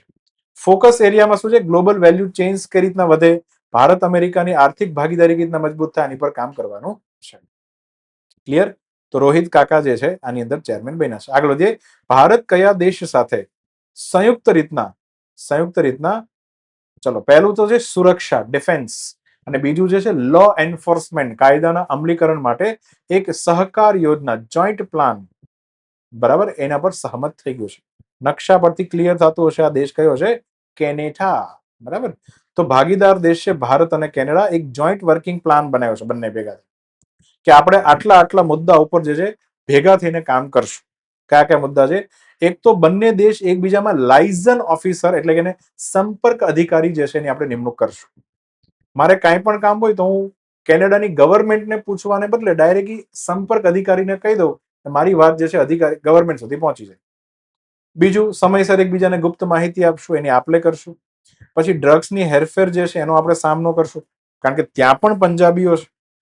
પંજાબીઓ કયા લેવલ ઉપર ડ્રગ્સની હેરફેર કરે છે, અને નશેડીઓ, એની કઈ વાત ઓછી નથી. બહુ ખતરનાક લેવલ ઉપર પંજાબમાં ઉડતા પંજાબ ઉડતા પંજાબ કહેવાય. ચાલો, અને ગુજરાત બી તો કઈ ઓછું નથી. હમણાં હું જોઉં છું અમારા સુરતમાં તો ચાલુ રસ્તે ગાંજો ફૂકે છે. શરમ વગરનો. એટલી તો ખબર પડી જાય ને નશો ન કરાય એમ. ચાલુ રસ્તે ફૂકે છે, પગ પોલીસ ઉપાડી જાય. તો આ રીતના આંતરરાષ્ટ્રીય સંગઠિત ગુના એટલે ઓર્ગેનાઇઝ ક્રાઇમ કહેવાય. મતલબ હું એક સરસ મજાની ઓફિસ ખોલું, આતંકવાદીઓની ભરતી કરું, પછી પ્રોપર પ્લાન સાથે અમે કામ કરીએ. બરાબર. જેમ પેલું અલ ફલા યુનિવર્સિટીઝ, તમને કદાચ ખબર હોય ને, અલ ફલા યુનિવર્સિટી. આ કદાચ ખબર હોય તો અલ ફલા યુનિવર્સિટી, આનો કાંડ તો ખબર ને. આ આખી યુનિવર્સિટીની અંદર જે હમણાં દિલ્હીની અંદર બોમ્બ બ્લાસ્ટ થયો ને, એનો આખું કાવતરું આ યુનિવર્સિટીમાં ઘડાનું હતું, જે હરિયાણામાં છે. ક્યારેક આનો કેસ સર્ચમાં જો આપણા મોતિયા કામ કરતા બંધ કે આ કયા લેવલનો આ લોકોએ ક્રાઇમ કર્યો. સમજ પડી? આતંકવાદીઓ બહુ મોટું પ્લાનિંગ કરતા હોય ભાઈ. અલ ફલા યુનિવર્સિટી, અને દિલ્હીથી નજીક આટલી મોટી યુનિવર્સિટી હતી તોય સરકારને ભાન ન પડી. એનો માણસ વારે વારે પાકિસ્તાન જાય છે, છતાં કોઈ આઈડિયા નથી આવતો. એક બે વખત એની ધરપકડ તોય અલ ફલા યુનિવર્સિટીને ફંડ આપવામાં આવે છે ભારત સરકાર દ્વારા. કયા લેવલનો કાંડ થયો ભારતની અંદર. આમાં મારું તો ક્યારેક દિમાગ કામ કરતું બંધ થઈ જાય કે આ કયા લેવલ ઉપર સરકારનું કોઈ ધ્યાન જ નથી. ક્યારેક આપણું ગુપ્તચર મંત્રાલય, ગુપ્તચર વિભાગ જે છે શું કરે છે, જોવું પડે ને. પછી ભારત અને કેનેડા ઇમિગ્રેશન અમલીકરણને મજબૂત બનાવશે. જો કે હમણાં તો કેનેડાએ ઇમિગ્રેશનની પોલિસી કઠોર કરી નાખી છે. બરાબર છે. હા, મતલબ અમુક વ્યક્તિને જ એન્ટ્રી મળશે. તો આ રીતના દ્વિપક્ષીય સહયોગને મજબૂત બનાવવા માટે બેઝિકલી કેનેડા સાથે એગ્રીમેન્ટ કરવા માટે ભારત સહેમત થયું છે. આગળ વધીએ. આરટીજીએસ અને એનઈએફટી આ બે આરબીઆઈની સિસ્ટમ છે. શેની સિસ્ટમ છે અહીંયા ધ્યાન આપજો. એક વ્યક્તિને બેંકના માધ્યમથી બીજા વ્યક્તિ સુધી પૈસો મોકલવો હોય, બરાબર. મારો એક મિત્ર જે છે, માની લો પંજાબમાં રહીશ, મારે એને 15 લાખ રૂપિયા મોકલવા છે, પણ મારે 15 લાખ રૂપિયા હું એને આપવા જાઉં, વચમાં ચોરાઈ ગયા તો હું બેંકમાં જઈશ ને બેંક વાળાને કહું, લે અહીંયા તને 15 લાખ રૂપિયા, તારી બ્રાન્ચ જે સામે પંજાબમાં છે તો ત્યાં જે છે ઓલાને 15 લાખ આપી દે. સમજી? આને કહેવાય ટ્રાન્સફર. પૈસા શું કરવા છે? ઇલેક્ટ્રોનિકલી ટ્રાન્સફર કરવા છે. બરાબર. તો આ રીતના પૈસા જે છે એનું ટ્રાન્ઝેક્શન થતું હોય તો એના માટે ભારતમાં મેઇન આરબીઆઈ બે સિસ્ટમ ચલાવે છે, જે બેંકથી બેંક પૈસા ટ્રાન્સફર થાય એના માટે. અને એમાં આપણે એનો વારે વારે યુઝ કરીએ. એકનું નામ છે રિયલ ટાઈમ ગ્રોસ સેટલમેન્ટ અને બીજાનું નામ છે national electronic fund transfer, NEFT. તો તાજેતરમાં આરબીઆઈએ ભારતની કઈ એવી કંપની હતી કે જેને બેઝિકલી આ બંને સિસ્ટમ ઉપયોગ કરવાની પરમિશન આપી દીધી છે, તો એનું નામ છે ટ્રાન્સકોર્પ. સમજીએ આપણે. તો ટ્રાન્સકોર્પ ઇન્ટરનેશનલ લિમિટેડ બેઝિકલી એક પબ્લિક લિમિટેડ કંપની છે, જે ફાઇનાન્સની દુનિયામાં ફિનટેક કંપની છે બેઝિકલી. તો એને તાજેતરમાં આરબીઆઈ પરમિશન આપી કે જા બેટા, જી લે અપની જિંદગી, તને પણ અમે અમારી સેન્ટ્રલાઇઝ પેમેન્ટ સિસ્ટમમાં બે વસ્તુ છે, આરટીજીએસ અને એનઈએફટી, એને વાપરવાની છૂટ આપી. મતલબ હવે આ ટ્રાન્સકોર્પ જે છે એ પણ ગ્રાહક પાસેથી રૂપિયો લેશે, અને ટ્રાન્સકોર્પનું એક હેડક્વાર્ટર માની લો મહારાષ્ટ્રમાં હોય, બીજું માની લો નાગાલેન્ડમાં હોય, તો અહીંયાથી પૈસો મહારાષ્ટ્રથી નાગાલેન્ડ ટ્રાન્સફર કરવો હોય તમે ટ્રાન્સકોર્પમાંથી કરાવી શકો છો. pretty much. અને એને આરબીઆઈ નું સેન્ટ્રલાઇઝ સર્વર પણ વાપરવા મળી ગયું. સારી વસ્તુ કહેવાય. તો હવે જેવી આ મંજૂરી મળી ને, એટલે હવે ટ્રાન્સકોર્પ પાસે કેટલી બધી સુવિધા મળશે. પહેલા તો પોતાનો આઈએફએસસી કોડ બનાવી શકશે. What is IFSC code? તમને બેંક જે છે પેલી ચેકબુક આપે, ખબર હોય તો, ચેકબુક ની અંદર ઉપર લખ્યું એક આઈએફએસસી કોડ. પૂરું નામ છે ઇન્ડિયન ફાઇનાન્શિયલ સિસ્ટમ કોડ. આમ તો ઘણા બધા કોડ છે. બ્રિક્સ જે છે સ્વિફ્ટ નામનો કોડ વાપરે છે. બધાના પોતપોતાની કોડિંગ સિસ્ટમ છે. મને ખબર કઈ રીતના પડે કે મારે આ કતારગામ વાળી એક બ્રાન્ચ છે, બરાબર, અને સુરતની અંદર કતારગામ વાળી બ્રાન્ચ છે, ત્યાંથી બનાસકાંઠાની થરાદ નામની બ્રાન્ચમાં, એસબીઆઈ ની બ્રાન્ચમાં, એક્ઝેક્ટ એ જ બ્રાન્ચમાં પૈસો ટ્રાન્સફર કરવો છે. તો એનો એક કોડ છે, દરેકનો કોડ એક એડ્રેસ છે, સમજો ને. અને 11 આંકડાનો આલ્ફા ન્યુમેરિકલ શું છે? કોડ છે. આઈએફએસસી નું ફૂલ ફોર્મ પૂછાય, ધ્યાનમાં રાખજો. તો એક તો એ કોડ પોતાનો બનાવી શકશે. બીજું, સેન્ટ્રલાઇઝ પેમેન્ટ સિસ્ટમને ઇન્ડિપેન્ડન્ટલી એક્સેસ કરી શકે. પહેલા તો કેવું છે, આરબીઆઈ ની પરમિશન લઈને એક્સેસ, હવે તો ઇન્ડિપેન્ડન્ટ, જ્યારે વાપરો ત્યારે વાપરો. અને ઝડપી પૈસાને શું કરી શકશે? ટ્રાન્સફર. તો આ બધું ટ્રાન્સકોર્પને મળવાનું શું થઈ ગયું. ચાલો હવે અહીંયાથી મને એટલી ખબર પડે કે હોશિયાર માણસ હોય ને, હોશિયાર, એ આરટીજીએસ અને એનઈએફટી નો ડિફરન્સ જે છે ફાઇન્ડ કરી. બરાબર. તો આરટીજીએસ નું ફૂલ ફોર્મ તો મેં તમને કહી દીધું, અહીંયા લખ્યું છે. આરટીજીએસ કોને કહેવાય? પેલા એકદમ હાવ બેઝિક અને સાદું સમજો. બરાબર. જો તમારે 2 લાખ અથવા એનાથી વધારે રૂપિયા તમારા મિત્રોને મોકલવા છે બેંકના માધ્યમથી, તો તમારે બેંકની અંદર જઈ અને આરટીજીએસ કરાવવું પડે. શું કરાવવું પડે? આરટીજીએસ. અપર લિમિટ કોઈ નથી. 5 કરોડ મોકલવા હોય તો તમે મોકલી શકો, પણ ત્યાં તમે કહો ભાઈ આરટીજીએસ નું ફોર્મ દે ને, એટલે ઓલો ફોર્મ દે તમને, એ ભરી દેવાનું. 50 લાખ રૂપિયા આ બ્રાન્ચ ઉપર, હું તમને અહીંયા આપું છું કેશમાં, તમે ત્યાં ઓલાને એને આપી દેજો. પડી જ ને? તો આ રીતના મિનિમમ અમાઉન્ટ કેટલું છે? 2 લાખ રૂપિયા. આના માટે આરટીજીએસ બેંકની એક પોતાની એક સિસ્ટમ છે.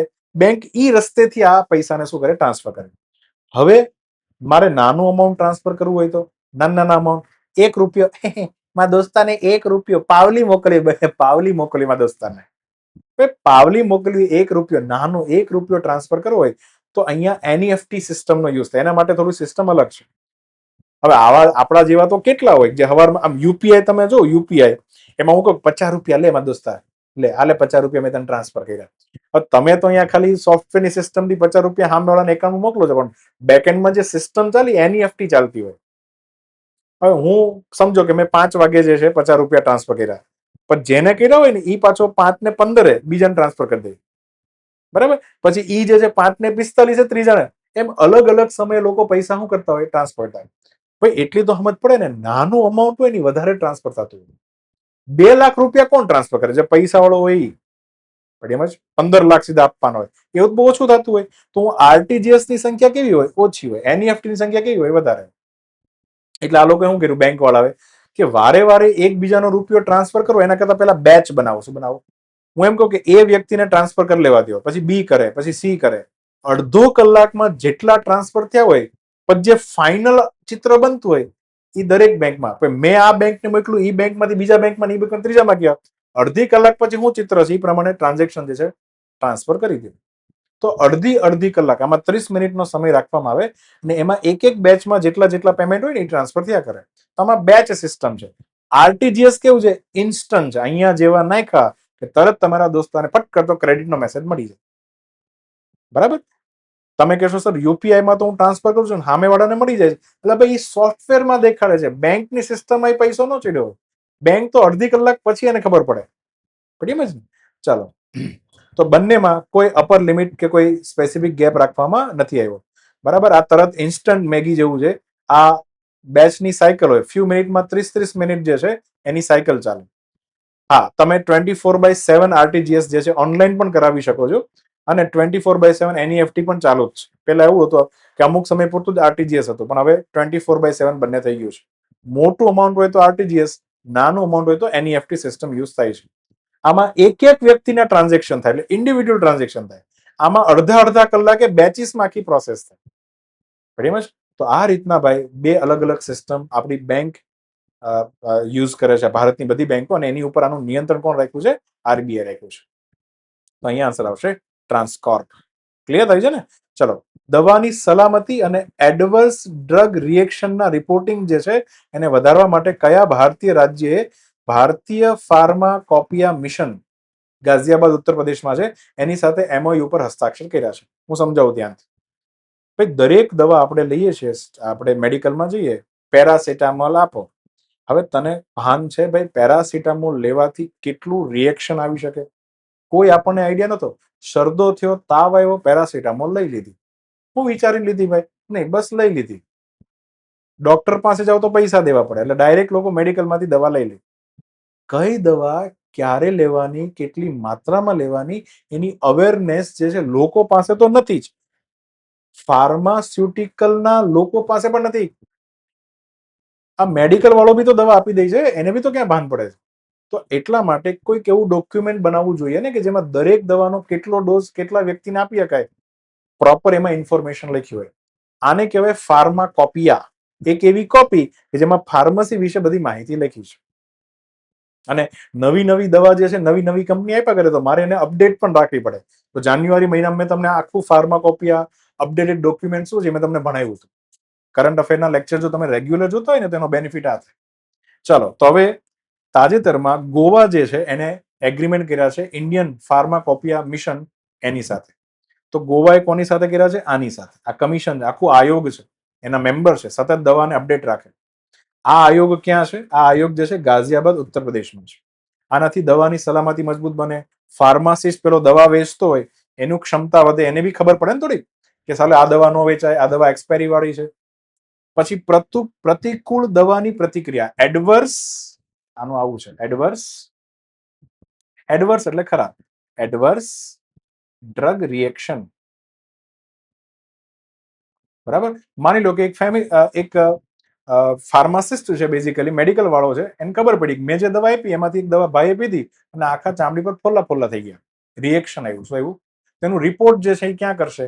તેનું રિપોર્ટ જે છે ફાર્માકોપિયા વાળાને કરવાનું. એટલે એ લોકો પછી આગળ જઈને એડ કરે, અપડેટ કરે, પેલા રિસર્ચ કરે, પછી અપડેટ કરી દે. તો દવાનો લોજિકલ ઉપયોગ થાય, એનું પ્રોત્સાહન મળે, એટલા માટે ગોવાએ પણ એની સાથે શું કર્યા છે? એમઓયુ. તો ગોવાના ફાર્માસિસ્ટને બેઝિકલી આની નકલો બકલો આપવામાં આવશે. એ શું કરે આપણે જોવાનું. અહીં આન્સર આવશે ગોવા. આગળ વધીએ. ટેકનોલોજી વિકાસ બોર્ડ TDB દ્વારા સમર્થિત સ્વદેશી હાઇડ્રોજન સંગ્રહ પહેલ જે છે હેઠળ કયા શહેરમાં મેન્યુફેક્ચરિંગ ફેસિલિટી જે છે સ્થાપિત કરવામાં આવશે? પણ એક વાત છે ને, ધ્યાનથી ક્લિયર રાખજો, હાઇડ્રોજનનો સ્ટોરેજ ઇઝ વેરી ડિફિકલ્ટ. હાઇડ્રોજનનો સ્ટોરેજ બહુ અઘરો છે. એ ક્યારે એનું ટેન્કર ફાટે એનું રીઝન બી હું તમને કહી દઉં. હાઇડ્રોજનનો પરમાણુ ક્રમાંક કેટલો છે? 1 છે. તો એનો મતલબ શું થાય? એના કેન્દ્રમાં, ધ્યાનથી સમજો, 1 પ્રોટોન હશે, 1 ન્યુટ્રોન હશે અને આસપાસ ઠેંગા ઠેંગા કરતો 1 ઇલેક્ટ્રોન આંટા મારતો હશે. આટલું નાનું મોલેક્યુલ સ્ટ્રક્ચર છે જેનું, તેનું કદ બી તો નાનું હોય. આનાથી થાય કેવું કે માની લો કે મેં આ એક આવું શું બનાવ્યું? કન્ટેનર બનાવ્યું. શું બનાવ્યું? કન્ટેનર. બરાબર. એક વેસલ, એક આવું વેસલ બનાવ્યું અને આની અંદર મારે બેઝિકલી હાઇડ્રોજન શું કરવો છે? સ્ટોર કરવો છે. હવે જો આની અંદર નાનો એવો પણ ગેપ રહી ગયો, કારણ કે આનો પરમાણુ ક્રમાંક 1 છે, તો નાની એવી જગ્યામાંથી ફટ દઈને બહાર નીકળી જશે, લીકેજ થાય, લીકેજના ઇસ્યુ થઈ જશે. તો અને જો લીકેજ થયો અને પ્રેશર રિલીઝ થયું તો ધડામ દઈને ફૂટે પણ ખરો. અઘરું ખેલ છે. તો વેસલ જે બનાવવાના હોય ને એ બહુ જ ઇમ્પોર્ટન્ટ છે. વેસલની પણ અલગ અલગ કેટેગરી છે. Type 1, type 2, type 3, type 4, type 5, type 6, આવી અલગ અલગ શું છે? કેટેગરી છે. જેમ ટાઈપ આગળ વધતા જેમ વેસલ જે છે મજબૂત થતું છે. તો અહીંયા ભારતનું એક સંસ્થાનું નામ છે ટેકનોલોજીકલ ડેવલપમેન્ટ બોર્ડ. એને મદુરાઈમાં આખો hydrogen storage manufacturing facility plant જે છે ચાલુ કરવાનો નિર્ણય લીધો છે. સમજો તો મદુરાઈની અંદર ટાઈપ 4 અને ટાઈપ 5 ના કમ્પોઝિટ પ્રેશર વેસલ બનશે. વેસલ શું છે ખબર પડી ગઈ ને? એનું મેન્યુફેક્ચરિંગ જે છે થશે. કોણ કરશે એનું મેન્યુફેક્ચરિંગ? Good leaf mobility. અને ગુડ લીફ મોબિલિટી સાથે કોણે કરાર કર્યા છે? Technological development board. TDB પછી કોના અંતર્ગત સંસ્થા છે? આપણી મિનિસ્ટ્રી સાયન્સ એન્ડ ટેકનોલોજી વિભાગ અથવા મંત્રાલય. તો 712 નું પ્રેશર સહન કરી શકે એવા હાઇડ્રોજન સ્ટોરેજ વાળા શું બનાવવાના છે? પ્રેશર વેસલ બનાવવાના છે. 712 એટલે ઘણું પ્રેશર કહેવાય. પડી જ ને? તો આ જે છે ટાઈપ 4 અને ટાઈપ 5 શું છે તમારે સમજવું પડે. ટાઈપ 4 જો આવો, આપણે હાવ બેઝિક સમજવું છે, હાવ બેઝિક. ને એક છે ટાઈપ 5. ક્યાં ઉપયોગ થાય એની પર વધારે ધ્યાન રાખજો. ટાઈપ 4 ની અંદર છે ને પોલિમર લાઇનર અને કાર્બન ફાઈબર, આ બંનેનું એક કમ્પોઝિટ મટીરિયલ હોય અને એનાથી આખું આખું રેપિંગ થાય. એનો મતલબ એમ કે છે કે આવું મારે એક આખું આખું ટેન્કર બનાવવું હોય ને તો એનું જે આઉટર લેયર જે છે એ આ બંનેથી બનેલું હોય. એમાં કાર્બન ફાઈબર તો તમને ખબર છે નેનો ટેકનોલોજી બન્યું હોય, એનાથી બન્યું હોય નેનો. તમે પેલી F1 ફોર્મ્યુલા રેસ વાળી પેલી બાઠી કાર જોઈ હશે, હાવ એ એટલી હલકી હોય છતાં કેટલી મજબૂત હોય, આમ બે સામે ભટકાય તો એ કાંઈ ન થાય. કારણ કે ભાઈ કાર્બન ફાઈબર માંથી બનેલું. કાર્બન ફાઈબરના રેસા જે છે એક તો હલકા હોય ને ખૂબ મજબૂત, બરાબર છે, સ્ટીલ કરતા પણ વધારે મજબૂત, એનાથી પણ હલકું આ કાર્બન ફાઈબર છે. તમે સાયકલ લેવા જાઓ, નવી બાઇસિકલ, એમાં કાર્બન ફાઈબર વાળી સાયકલ લેવા જાઓ ને તો એનો ભાવ જે છે સીધો 40,000, 50,000. સાયકલ વિચારો, સાયકલ. કેમ? કારણ કે કાર્બન ફાઈબર માંથી બનેલી, હલકી હશે એટલે વધારે બળ નહીં કરવું પડે અને મજબૂત હશે, આમ ફેંક્યા હોય તો કઈ થાય નહીં. તો કાર્બન ફાઈબરનો આમાં યુઝ થાય. તો બેઝિકલી આ બંનેનું મટીરિયલના આવા આ રીતના શું બનાવવામાં આવે? આખા વેસલ. તો તમે સમજો આવા બનાવ્યા છે, ઠીક છે?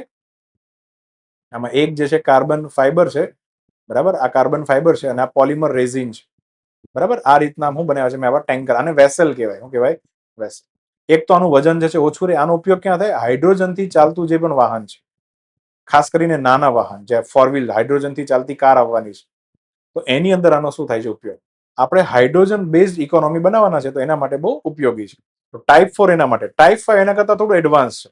આની અંદર શું ખબર? માની લો કે આ રીતનું આપણે એક વેસલ બનાવવાનું છે. હવે એની અંદરની જે દિવાલ હોય ને એમાં લાઇનિંગ ન હોવી જોઈએ. શું ન હોવી જોઈએ? લાઇનિંગ. આવા લાઈન બાય લાઈન કઈ હોવું ન જોઈએ, કારણ કે એક લાઇનિંગ બનાવી તો લાઈન વચ્ચે માઇક્રો ગેપ હોય, એમાંથી હાઇડ્રોજન ખસકી જાય. હું એમ કહું કે બે ઈંટની ઉપર એક બીજી ઈંટ મૂકી જાય તો વચ્ચે તમને જરાક તો જગ્યા દેખાય કે નહીં, એમાંથી હાઇડ્રોજન કેમ નીકળી જાય, એવી વાત છે. તો આને કહેવાય કે લાઇનર વગર મેટલનું કમ્પોઝિટ માળખું ધરાવતું આખું બનાવવાનું પ્રેશર વેસલ. આની કાર્યક્ષમતા કેવી હોય, ઊંચી હોય, અને વજન કેવું હોય, થોડું ઓછું હોય. અને એટલા માટે એરોસ્પેસની અંદર ખાસ કરીને આપણે જે PSLV MSLV રોકેટ બનાવીએ છીએ એની અંદર પણ જે હાઇડ્રોજન યુઝ કરવો હોય તો ત્યાં તમે કરી શકો. ડિફેન્સના સાધનોની અંદર પણ આનો ઉપયોગ કરી શકાય. તો વધારે પ્રેશર સહન કરાવડો હોય તો ટાઈપ 5 વાપરવાનું, ઓછું પ્રેશરમાં કામ કરે તો ટાઈપ 4. ટાઈપ 1 થી ચાલુ થાય છે. આ બંને એડવાન્સ લેવલના છે. તો આ બંનેની મેન્યુફેક્ચરિંગ ફેસિલિટી બેઝિકલી મદુરાઈમાં ખોલવાની છે. એના માટે આ બંને જણાએ શું કર્યા છે, MOU કર્યા છે. ક્લિયર? આન્સર આવશે મદુરાઈ. જર્મનીમાં બાયોફેક 2026 નામનો આખો એક મેળો યોજાણો. એમાં કાર્બનિક ખેતી માટે કયા દેશને યર ઓફ કન્ટ્રી, મતલબ કન્ટ્રી ઓફ ધ યર, આ વર્ષનો મહત્વનો દેશ તરીકે એને શું મળ્યો, એવોર્ડ મળ્યો. તો ઇન્ડિયા જે છે બેઝિકલી એને કન્ટ્રી ઓફ ધ યરનો શું મળ્યો, એવોર્ડ. કયા મેળામાં? બાયોફાક, જર્મની. તો ત્યાંથી સમજો, બાયોફાક જે છે ઓર્ગેનિક પ્રોડક્ટ માટે વિશ્વનો સૌથી મોટો મેળો છે. ન્યુરેમબર્ગ જે જર્મનીની અંદર છે ત્યાં દર વર્ષે આ મેળાનો શું થાય છે, આયોજન. ભારત જે છે વર્લ્ડનો સૌથી બેસ્ટ દેશ આની અંદર કીધું છે. કેમ કીધું છે?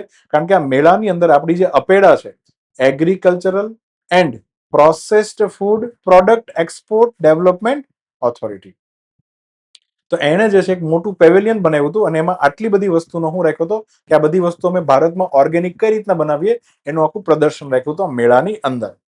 એટલું સરસ હતું. તો બેઝિકલી કન્ટ્રી ઓફ ધ યરનો એવોર્ડ કોને મળ્યો છે? ભારતને મળ્યો છે. તો ઓર્ગેનિક ખેતીમાં આપણું દબદબો છે એ વાત તો માનવી પડે.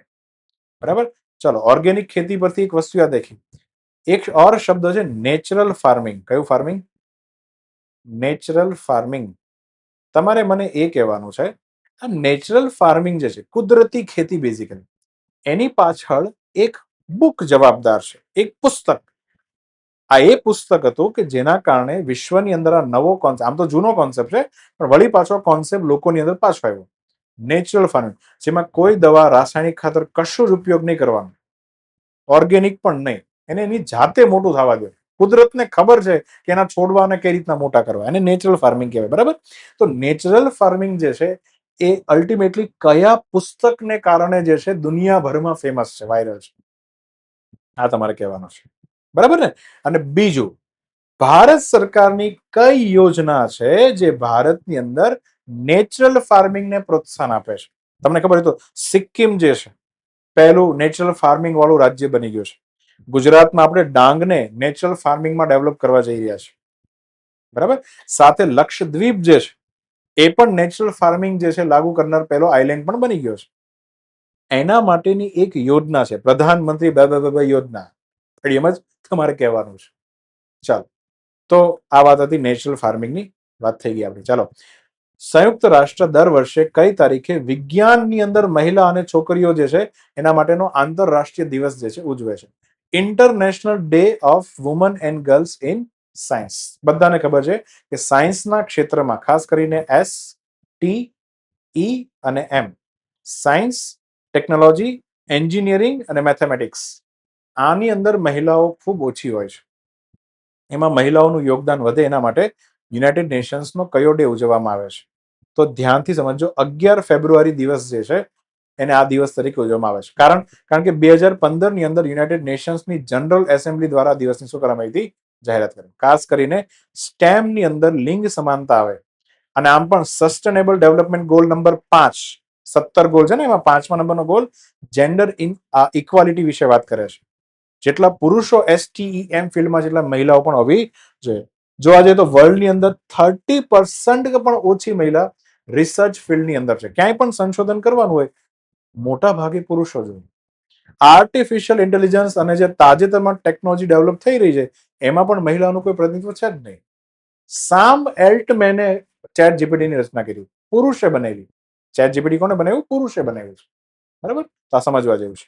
અને વૈજ્ઞાનિક જેટલી પણ સંસ્થાઓની હાયર પોસ્ટ હોય એમાં ક્યાંય મહિલાઓ હોતી જ નથી. તો એટલા માટે દિવસ અને આ વસ્તુને મહત્વ ઉજાગર કરવા માટે આ દિવસ ઉજવવામાં આવે છે. ક્યારે? 11 ફેબ્રુઆરી. તમારે એમ દેખવાનું કે જેટલો એક એટલે પુરુષ એટલી સ્ત્રી, બંને સમો વડિયા હોવા જોઈએ. હેલ્થ ડાયનેમિક્સ 2022-23 નો એક રિપોર્ટ છે.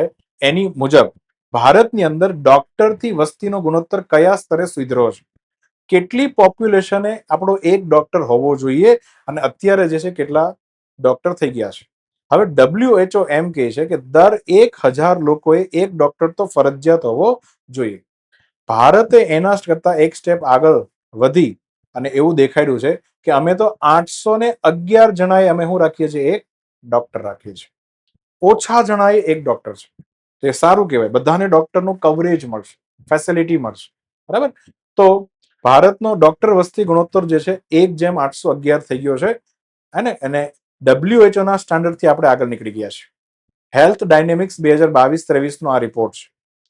આની અંદર હવે આ કેમ વધ્યું, અને આમાં બી કંઈક તો આપણે જોલ માર્યો જોઈએ. જોલ માર્યા વગર તો થાય નહીં. 811 નો આંકડો કેમ આવી ગયો? કઈ હું એટલા બધા ડોક્ટર આવી ગયા છે? નહીં. આમાં કર્યું એવું, આપણે અત્યાર સુધી એલોપેથી ડોક્ટરને ધ્યાનમાં લેતા હતા. હવે અહીંયા આયુષ વાળા ડોક્ટર, એટલે કે આયુર્વેદિક ડોક્ટર, હોમિયોપેથી ડોક્ટર, આ બધાને પણ ઇન્ક્લુડ કરી લીધા. અને પછી જે નવો ડેટા કાઢ્યો તો એ હિસાબે આંકડો જે છે કેટલો આવી ગયો, 1:811. અને એવું કહેવાય છે કે આ બધું એટલા કારણે થયું કારણ કે આપણા દેશમાં એક યોજના ચાલી રહી છે, નેશનલ હેલ્થ મિશન. તમને સાદો પ્રશ્ન આવો ક્યારેક પૂછે ને, નેશનલ હેલ્થ મિશનનું કામ શું, યોજનામાં શું કરવાનું? આ યોજનામાં પહેલું કામ આપણા ભારતની ગામડા લેવલ ઉપર જે PHC છે એને મજબૂત બનાવવા, એના બિલ્ડિંગ હારા બનાવવા, ખાસ કરીને એમાં ડોક્ટર અને પેરામેડિકલ સ્ટાફની શું કરવી, ભરતી, નર્સની ભરતી કરવી. નર્સ બહુ ઓછી હોય છે, નર્સની ખૂબ કમી છે. બરાબર. ડોક્ટર બધાને બનવું છે, નર્સ કોઈ નથી બનવું. સૌથી મોટો લોડ નર્સ ઉપર હોય છે. ભારતમાં આ બધા કામ નાના લાગે આપણને, એમ જ. ચાલો, તો અહીંયા આન્સર આવશે 1:811. કયા દેશે 2026 માટે ક્રિમલી પ્રોસેસ જે છે નામની એક સંસ્થા છે એનું અધ્યક્ષ પદ જે છે સંભાળ્યું છે? ઓબ્વિયસ વાત છે, મેરા ભારત મહાન. કિમ્બરલે પ્રોસેસ છે શું, સમજવું પડશે, એમને નહીં સમજાય. થોડું સમજ્યાનો ઇતિહાસ શું છે, ધ્યાનથી સમજો. 1990 ના દાયકાની વાત છે કે જ્યારે આફ્રિકન દેશોના બળવાખોર જૂથો હતા, ટેરરિસ્ટ ગ્રુપ બેઝિકલી. એકનું નામ હતું સિયેરા લિયોન, એકનું નામ હતું અંગોલા. આ બધા આતંકવાદી હતા એક પ્રકારે. આ લોકો શું કરતા, ગેરકાયદેસર હીરો જે છે એને વેચે. અને આ બધા લોકો કરે શું, માની લે કે પેલા તો જમીન જે છે, બરાબર, એની પર ઇલીગલી હીરાનું માઇનિંગ કરે. પછી આને જે છે પ્રોપર ચેઇન, મતલબ જે દેશમાં રહેતા હોય દેશની પ્રોપર ગવર્મેન્ટ ચેઇન હોય ને, ત્યાં જ વેચવાનું હોય. એની જગ્યાએ મન ફાવે એમ ગેરકાયદેસર વેચી નાખે. અને આનાથી જેના જે રૂપિયા મળે એ રૂપિયાથી બેઝિકલી એને ગૃહ યુદ્ધ કરે, શસ્ત્ર ખરીદે, માનવ અધિકારોનું ઉલ્લંઘન કરે વારે વારે. આવું બધું કર્યા કરે. હું એમ કહું કે માની લો કે અંગોલા ગ્રુપનો એક વ્યક્તિ છે જેને એક જગ્યાથી ડાયમંડ લીધો અને એને ભારતની અંદર ગેરકાયદેસર એક ભાઈને ડાયમંડ વેચી માર્યો. થોડો ભાવ જે છે ઓછો રાખ્યો જેથી ડાયમંડ વેચાય છે, કારણ કે ઇલીગલ ડાયમંડ છે બેઝિકલી. તો હવે તમારે એક નાગરિક તરીકે તમને અંદરથી કંઈક થવું જોઈએ કે તમે જે ડાયમંડ ખરીદી રહ્યા છો એ ડાયમંડ જે છે એની પાછળ કેટલા લોકોનું લોહી વહી ગયું છે. એટલે આવા ડાયમંડને બ્લડ ડાયમંડ કહેવામાં આવે છે. ઘણા બાળ મજૂરોને કામમાં લગાવવામાં આવ્યા છે, ઘણાની હત્યા થઈ. એ તમે આફ્રિકાની ખાણમાં જઈને જુઓ તો તમને આઈડિયા આવે. તો ઇલીગલ માઇનિંગને રોકવા માટે ફાઇનલી શું થયું તો કે 2003 ની અંદર 3 ભેગા થયા. એક તો જે તે દેશની સરકાર, પછી હીરા ઇન્ડસ્ટ્રી સાથે જોડાયેલા તમામ, ખાસ કરીને ગુજરાત અને ભારતમાં તો એક જ નામ છે, 90% જ્યાંનો હીરો પોલિશ થાય એવી એકમાત્ર જગ્યા એ સુરત છે. અને બીજું છે સિવિલ સોસાયટી, NGO. આ ત્રણેય જણાએ ભેગા થઈને ત્રિપક્ષીય પહેલ કરી, એનું નામ છે કિમ્બરલે પ્રોસેસ. 2003 બધા લોકો ભેગું કર્યું, નક્કી કર્યું કે આપણે બધા જ આ બ્લડ ડાયમંડ જે છે વેચતા આપણે એને અટકાવશું. અને એટલા માટે આપણે દરેક ડાયમંડ ઉપર એક સર્ટિફિકેટ સ્કીમ રાખશું કે જો ડાયમંડ લીગલી આવ્યો છે, જેમાં કોઈનું ખૂન નથી કરવામાં આવ્યું, હત્યા નથી કરવામાં આવી, લીગલ પ્રોસેસથી ડાયમંડ આવ્યો છે, તો એને કિમ્બરલે પ્રોસેસ સર્ટિફિકેશન સ્કીમ અંતર્ગત એક સર્ટિફાઈડ સર્ટિફિકેશન આપવામાં આવશે. જેથી માની લો સુરતનો કોઈ વેપારી છે અને ડાયમંડ ખરીદવો છે તો પહેલા એ સર્ટિફિકેટ માંગશે, પછી ડાયમંડ ખરીદશે. એમને નહીં ખરીદે, રફ ખરીદે, ડાયમંડ જે છે આ રીતના ખરીદશે. આ આખી પહેલ જે છે એક તો સ્વૈચ્છિક છે, સર્વસંમતિ આધારિત સિસ્ટમ છે. કોઈને માનવું ફરજિયાત નથી. તમારે જો ઈચ્છા થાય તમારે બ્લડ ડાયમંડ ખરીદવું હોય ખરીદી શકો છો, પણ જેટલું બને એટલું તમારે ડાયમંડ નહીં ખરીદવાનો, કારણ કે તમે ખરીદશો તો એના પૈસા કોઈક વોરની અંદર વપરાશે, કોઈનું લોહી વેડફવામાં આવશે. ઇન્ડિયાએ જે છે 2026 ની આમાં શું કરી છે, અધ્યક્ષતા. તો કિમલે પ્રક્રિયાથી એક ખાતરી થાય છે કે સંઘર્ષ મુક્ત ડાયમંડ તમારી પાસે આવશે, પારદર્શિક વૈશ્વિક વેપાર થશે અને ગ્રાહકોનો વિશ્વાસ જે છે વધશે. બરાબર. ચાલો, તો આ રીતના ભારત જે છે શું કરવાનું છે, અધ્યક્ષતા. આગળ વધીએ. વિશ્વ રેડિયો દિવસ કઈ તારીખે ઉજવવામાં આવે છે? રેડિયો, બાપ દાદાઓના સમયનો આપણો રેડિયો. વાહ. તો વર્લ્ડ રેડિયો ડે 13 ફેબ્રુઆરીના દિવસે યોજવામાં આવે છે. કેમ 13 ફેબ્રુઆરી? કારણ કે 13 ફેબ્રુઆરી 1946 45માં વર્લ્ડ વોર 2 ખતમ થયું હતું અને 46માં હું વાત કરું છું. તો ત્રાસદી કેવી ભોગવી હશે વિશ્વ, એ બધાને ખબર હતી. અને કેમ ત્રાસદી ભોગવી? એક દેશે બીજા દેશ ઉપર અટેક કર્યો, આને આની પર અટેક કર્યો, કાંઈ વિચારા ભેમેડા વગર એકબીજા ઉપર ઝપાઝપ અટેક કરવા લાગ્યા. સંવાદ થવો જોઈએ ને, એકબીજાને વાતચીત કરવી જોઈએ ને. વાતચીત કરી જ નહીં. તમને કંઈક પ્રોબ્લેમ છે, ઇસ્યુ છે, તો વાટાઘાટ કરો. અમારો તો કૃષ્ણ ભગવાન પણ ફાઇનલ યુદ્ધ પહેલા જે છે શાંતિ દૂત તરીકે દુર્યોધન પાસે ગયો તો. વાટાઘાટનું મહત્વ છે ભાઈ, ગજબનું મહત્વ છે.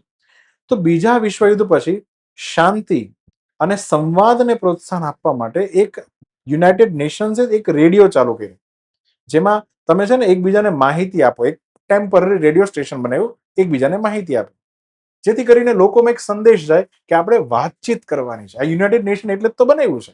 તમને પાકિસ્તાન સાથે પ્રોબ્લેમ છે, વાતચીત કરો. કોઈ પણ પ્રોબ્લેમ છે, વાતચીતથી સમાધાન લાવો. નહેરુ સાહેબ એટલે જ, આમ તો ભૂલ કરી, મહામૂર્ખતા કહેવાય, પણ કાશ્મીરનો મુદ્દો એટલા માટે તો યુનાઇટેડ નેશન્સમાં લઈ ગયા હતા. રેડિયો પણ એક પ્રકારે લોકો સુધી પહોંચવાનું માધ્યમ છે. બરાબર. આ વખતની 2026ની થીમ જોરદાર છે. Radio and artificial intelligence. પછી આગળ જોજો, AI is a tool not a voice. આ એવું કહેવા માંગે છે. અત્યારે કેવું છે ખબર, કે લોકો રેડિયો ઉપર કંઈક મારે કેવું હોય, પેલો રેડિયો જોકી હોય ને, તો એને ખુદ કંઈક કન્ટેન્ટ મળે ને એટલે પેલા એઆઈ ને પૂછે કે ભાઈ આજે મારે આ ટોપિક ઉપર એક જે છે 20-15 મિનિટ જે છે બોલવાનું છે, તો મને એક સ્ક્રિપ્ટ લખીને આપે. એટલે એઆઈ મસ્ત મજાની સ્ક્રિપ્ટ લખીને આપે, પછી એ જ જે છે ડાયરેક્ટ બોલી નાખે. તો અહીંયા આ જે થીમ રાખીને એનો મતલબ શું કહે છે કે એઆઈ ને તમે ટૂલ તરીકે વાપરો, ઓકે છે, આ બરાબર. ચાલો, તમે એક સ્ક્રિપ્ટ માંગી, ઓકે, પણ હું એમ કહું કે હું એવો રેડિયો બનાવું કે જેમાં અવાજ જ એઆઈ પેદા કરે. તો અવાજ જે છે એઆઈ નો ન આવવો જોઈએ, અવાજ તો માણસનો જ રહેવો જોઈએ. આના માટે આ થીમ છે. બરાબર. તો 13 ફેબ્રુઆરી જે છે બેઝિકલી રેડિયો દિવસ તરીકે ઉજવાય છે. કયા ભારતના રાજ્યએ આ બહુ સારું કામ કર્યું છે? ધારાસભ્યોની જે અટેન્ડન્સ છે, કારણ કે ધારાસભ્ય જે એમએલએ આપણે જેને કહીએ છીએ, એ છે ને ધારાસભામાં આવે તો ખરા, પણ અમારા દીકરા આવીને અધવચ્ચે જ જતા રહે. પેલો ખાલી મોઢું દેખાડવા માટે આવે, જતા રહે પાછા. ધારાસભ્યની કામગીરીમાં ભાગ ન લે. એને રોકવા માટે એઆઈ સંચાલિત ચહેરાની ઓળખ સિસ્ટમ, ફેશિયલ રેકોગ્નિશન સિસ્ટમ જે છે ઇમ્પ્લિમેન્ટ કરી છે. તો તાજેતરમાં આંધ્રપ્રદેશ સરકારે આવું કર્યું. એને શું કર્યું? AI powered facial recognition system લેવા. હવે આનાથી શું થાય? કેમેરો જે છે ને આખા વિધાનસભામાં લાગેલો હોય ને, તો ધારાસભ્ય જો ગૃહમાં બેઠા હોય, સતત જે છે એ ક્યાં છે, કારણ કે ચહેરો જે છે ડિટેક્ટ થતો હોય આમ. બરાબર. તો એ ધારાસભ્ય બેઠો છે કે નથી બેઠો, એ એઆઈ જે છે રેકોર્ડ કર્યા કરે. એની હાજરી તો કેટલા ટાઈમ પૂરતો હાજર થયો છે એ બી, 2 કલાક આવ્યો હતો, 5 કલાક આવ્યો હતો, એટલે જે છટકબારી વાળા છે એ પકડાઈ જાય. અને જો હાજરી એની સર્ટેન લેવલથી ઓછી થઈ જાય તો એનું પેમેન્ટ પણ એને નહીં આપવામાં આવે. એટલે કામ નહીં તો પગાર નહીં નામનો સિદ્ધાંતને પણ આંસુ આપે છે સમર્થન. તો આંધ્રપ્રદેશ સરકારે બેઝિકલી આ ખેલ કર્યો છે. ભારતનો રાષ્ટ્રીય મહિલા દિવસ કઈ તારીખે ઉજવવામાં આવે છે? સરોજિની નાયડુનો જન્મદિવસ ભારતમાં શું ઉજવાય છે? રાષ્ટ્રીય મહિલા દિવસ. સમજીએ આને. 13 ફેબ્રુઆરીએ સરોજિની નાયડુનો શું હતો? જન્મદિવસ. ક્યાં જન્મ થયો હતો? હૈદરાબાદમાં. આંદોલનના બહુ મહત્વનો ચહેરો છે. બરાબર. અઘોરનાથ ચટ્ટોપાધ્યાય એમના પિતા છે, જે પોતે વૈજ્ઞાનિક હતા, શિક્ષણ શાસ્ત્રી હતા. માતા, ખૂબ એને પ્રભાવ હતો માતાનો, વરદા સુંદરી, જે પોતે કવિયત્રી છે. અને આ પણ આપણી કવિયત્રી છે. કવિતા લખે એટલે જોતા રહી જાય એવી પોએટ લખી છે. નાઇટિંગેલ ઓફ ઇન્ડિયા આપણે એને કહીએ છીએ. 1898માં એને સમાજથી વિરુદ્ધ જઈ ઇન્ટરકાસ્ટ મેરેજ કર્યા ડોક્ટર ગોવિંદ રાજુલુ નાયડુ સાથે. એક ફિઝિશિયન હતા બેઝિકલી, એની સાથે શું કર્યા? લગ્ન કર્યા. તો પહેલેથી જ એની અંદર આંદોલનનો ભાવ હશે કે સમાજના સિદ્ધાંત હું નહીં સ્વીકારું. પણ એમાં છે સમાજ કહે છે કે ઇન્ટરકાસ્ટ મેરેજ ન થવા જોઈએ, હું એની અગેન્સ્ટમાં જઈશ અને ઇન્ટરકાસ્ટ મેરેજ કરીશ. કારણ કે માણસ સમાન હોય. કાસ્ટના તમામ જે લોચા જે છે, જો એ તો હવે આ તૈયારી કરતો એને ખબર પડી જ જાય કે આ લોચા જે છે ઉત્તર વેદિક કાળથી ચાલુ થયા હતા. કયા કાળથી? ઉત્તર વેદિક કાળ.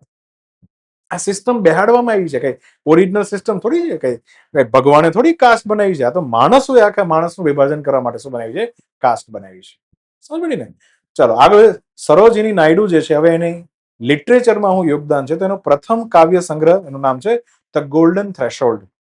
પછી એમણે the bird of time, the broken wing, આ બધી ઘણી બધી હું લખી કવિતાઓ લખી. ભારતની બુલબુલ, જે સવારમાં પેલી પક્ષી બોલે ને બુલબુલ, એની એને ઉપાધિ આપવામાં આવી છે. 1915 થી 20 ગાંધીજીના પ્રભાવમાં આવ્યા તો રાષ્ટ્રીય આંદોલનમાં જોડાણ. અને કાનપુરનું જે અધિવેશન હતું એ અધિવેશનમાં તો ભારતના પહેલા મહિલા પ્રમુખ બન્યા છે. બરાબર. ઓવરઓલ કોંગ્રેસના અધિવેશનના પહેલા પ્રમુખ કોણ છે? એની બેસન છે. પણ ભારતીય પહેલા હોય તો કોણ? એનું નામ શું છે? સરોજિની નાયડુ છે. 1930 અંદર એને ખાસ એક્ટિવ રોલ ભજવ્યો જ્યારે મીઠાનો શું થયો હતો? સત્યાગ્રહ. દાંડીથી જે યાત્રા ચાલી, મતલબ સાબરમતીથી દાંડી યાત્રા જે ચાલી તે, એમાં આપણને બધાને ખબર છે કે જ્યારે ગાંધી બાપુએ મીઠું ઉપાડ્યું અને પછી જે છે ગાંધીજીની શું થઈ ગઈ? ધરપકડ થઈ ગઈ. તો આખો નાખો મીઠાનો સત્યાગ્રહ જે છે એને નેતૃત્વ કોણ આપ્યું હતું? અબ્બાસ તૈયબજી. અને grand old man of India આપણે કહીએ અબ્બાસ તૈયબજી. અને અબ્બાસ તૈયબજીની બી ધરપકડ થઈ તો પછી નેતૃત્વ કોણ આપ્યું હતું? સરોજિની નાયડુ. પાછળ જે છે સત્યાગ્રહીઓ ચાલ્યા આવે. ચાલતા ચાલતા 21 મે 1930 રોજ ધરાસણા પહોંચે છે. દાંડીથી થોડું આગળ છે. ત્યાં જઈને મીઠાની ફેક્ટરીની સામે જે છે લાઈનમાં ઉભા રહી જાય છે. સત્યાગ્રહ જે છે ભારતના ઇતિહાસમાં ખૂબ કરુણ સત્યાગ્રહ છે. કારણ કે લાઈનમાં સત્યાગ્રહ ઉભા રહી ગયા અને અંગ્રેજોએ જે છે ચડ્ડીધારી અંગ્રેજોએ સામે દંડો મારવાનું શું કર્યું? ચાલુ કર્યું. ગાંધીજીનો સ્પષ્ટ સંદેશ હતો કે એક પણ વ્યક્તિ સામે હુમલો નહીં કરે. સરોજિની નાયડુએ ત્યાં જ ધરાસણાની બાજુમાં જ એક નાની એવી હોસ્પિટલ પણ બનાવી દીધી, કામ ચલાવ. જેને માથામાં દંડો વાગે એટલે લોહીની ધાર થાય એટલે તરત એને ત્યાં ઉપાડવાનો અને ટેમ્પરરી હોસ્પિટલમાં એની પાટાપિંડી કરવાની ચાલુ કરી દેવાની. પણ કોઈ અંગ્રેજોને નહીં મારે. આવું એટલા માટે અંગ્રેજોને ફાઇનલી શરમ આવી જાય કે અમે ખરાબ છીએ. ખરાબ સાથે ખરાબ કામ નહીં કરવાનું, ખરાબ સાથે સારું કામ કરવાનું. એટલે ખરાબ વ્યક્તિ જે શરમ અનુભવે પછી અંદરથી સુધરે. આ ગાંધીજીનો આ સિદ્ધાંત હતો. અંદરથી જ્યાં સુધી માણસ નહીં સુધરે. હું ડ્રગ્સ લેતો કોઈ વ્યક્તિ હોય એને આપણે કહીએ કે ડ્રગ્સ નથી લેવાનું, એને અંદરથી એમ નહીં થાય કે મારે ડ્રગ્સ નથી લેવાનું, ત્યાં સુધી ડ્રગ્સ લીધા કરશે. બરાબર છે? તો ચાલો આગળ જઈને સરોજિની નાયડુ 1947 ભારત આઝાદ થાય છે ત્યારે સંયુક્ત પ્રાંત, હવે આપણે ઉત્તર પ્રદેશ ત્યારે નામ હતું સંયુક્ત પ્રાંત, એના રાજ્યપાલ તરીકે શું આપવામાં આવશે? નિયુક્તિ આપવામાં. ભારતના સ્વતંત્ર ભારતના પ્રથમ મહિલા રાજ્યપાલ એ પણ કોણ છે? સરોજિની નાયડુ. સમજ પડી ને? તો એમના 13 ફેબ્રુઆરીના જન્મ દિવસે આપણે રાષ્ટ્રીય મહિલા દિવસ ઉજવીએ છીએ. 8મી માર્ચે શું છે? આંતરરાષ્ટ્રીય મહિલા દિવસ છે. એ અલગ છે પાછું. ચાલો આગળ વધીએ. ગોવામાં ઇન્ડિયા એનર્જી વીક નામનો કાર્યક્રમ જે છે જાન્યુઆરી મહિનામાં યોજાઈ ગયો છે. તેમાં કઈ કંપની હતી કે જેને oil and gas production company of the year માટે FIPI એવોર્ડ 2025 મળ્યો છે? મતલબ 2025માં એને ખૂબ મોટી માત્રામાં ઓઇલ અને ગેસનું શું કર્યું છે? પ્રોડક્શન. તો એટલા માટે એને એવોર્ડ મળ્યો છે. તો એનું નામ શું છે? ONGC નથી. જોજો આમાં ધ્યાન સમજો. એનું નામ છે ઓઇલ ઇન્ડિયા લિમિટેડ. ભારત સરકારની બીજી કંપની છે ઓઇલ ઇન્ડિયા લિમિટેડ. બરાબર. ચાલો તો તાજેતરમાં ઓઇલ ઇન્ડિયા લિમિટેડને FIPI નામનો શું આપવામાં આવ્યો છે? એવોર્ડ. હવે આ FIPI શું છે? તો FIPI જે છે federation of Indian petroleum industry, ભારતની પેટ્રોલિયમ ઇન્ડસ્ટ્રીનું એક આખું સંઘ છે, સમૂહ છે. અને એક પ્રકારની એક સોસાયટી છે. સોસાયટીઝ એક્ટમાં રજીસ્ટર્ડ સંસ્થા છે. બેઝિકલી પ્રાઇવેટ સંસ્થા છે, ગવર્મેન્ટ વાળી નથી. તો હમણાં જે ઇન્ડિયા એનર્જી વીક નામનો કાર્યક્રમ જે ગોવામાં યોજાનો હતો, કોણે યોજ્યો હતો? તો ભારતની પેટ્રોલિયમ મિનિસ્ટ્રી યોજ્યો હતો. કોણે? Petroleum ministry. એ જ કાર્યક્રમમાં સંસ્થાના લોકો પણ આવ્યા હશે. આ સંસ્થા એટલા માટે બનાવવામાં આવી છે કે સરકાર કોઈ પણ સારું કામ કરે તો એને આ લોકો પ્રોત્સાહન આપશે. અને અંદરો અંદર પણ જો કોઈ સરકારી કંપની કે પ્રાઇવેટ કંપની સારું પ્રોડક્શન કરે તો એને એવોર્ડ આપશે. એટલે લોકોને પ્રોત્સાહિત કર્યા કરશે. તો ultimately oil and gas production company of the year તરીકે એવોર્ડ કોને મળ્યો છે? Oil India limited. કારણ કે એને 2025માં 1 MTOE કરતા પણ વધારે ઉર્જાનું શું કર્યું? ઉત્પાદન કર્યું. હવે આ MTOE શું છે? ફૂલ ફોર્મ છે મિલિયન ટન, 10 લાખ ઓઇલ જે છે. તમે સમજો 10 લાખ ટન ઓઇલ જે છે તમારે બાળવાનો છે. એમાંથી જે ઉર્જા છૂટી પડે જૂલમાં આવે, એમ તો એ બધી ઉર્જા જે છે એટલી ઉર્જા પેદા કરી છે કોને? Oil India limited. તો ultimately 10 lakh ton crude oil બાળવાથી જે ઉર્જા મુક્ત થાય એટલી ઉર્જા જે છે કોને પેદા કરી? Oil India limited. તો એટલા માટે એને શું મળ્યો છે? એવોર્ડ મળ્યો છે, FIPI નો એવોર્ડ મળ્યો છે. ચાલો ખબર પડી ગઈ ને? તો અહીંયા આન્સર આવશે આ. આગળ વધીએ. તો હવે અહીંયા આપણો સેશન જે છે શું થાય છે? સમાપ્ત થાય છે. હવે આપણે ફટાફટ શું જોઈ લઈએ?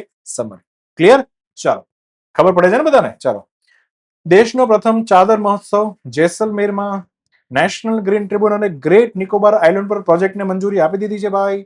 39મી આફ્રિકન યુનિયન સમિટ ક્યાં છે? આદિસ અબાબા, ઇથોપિયાની રાજધાની.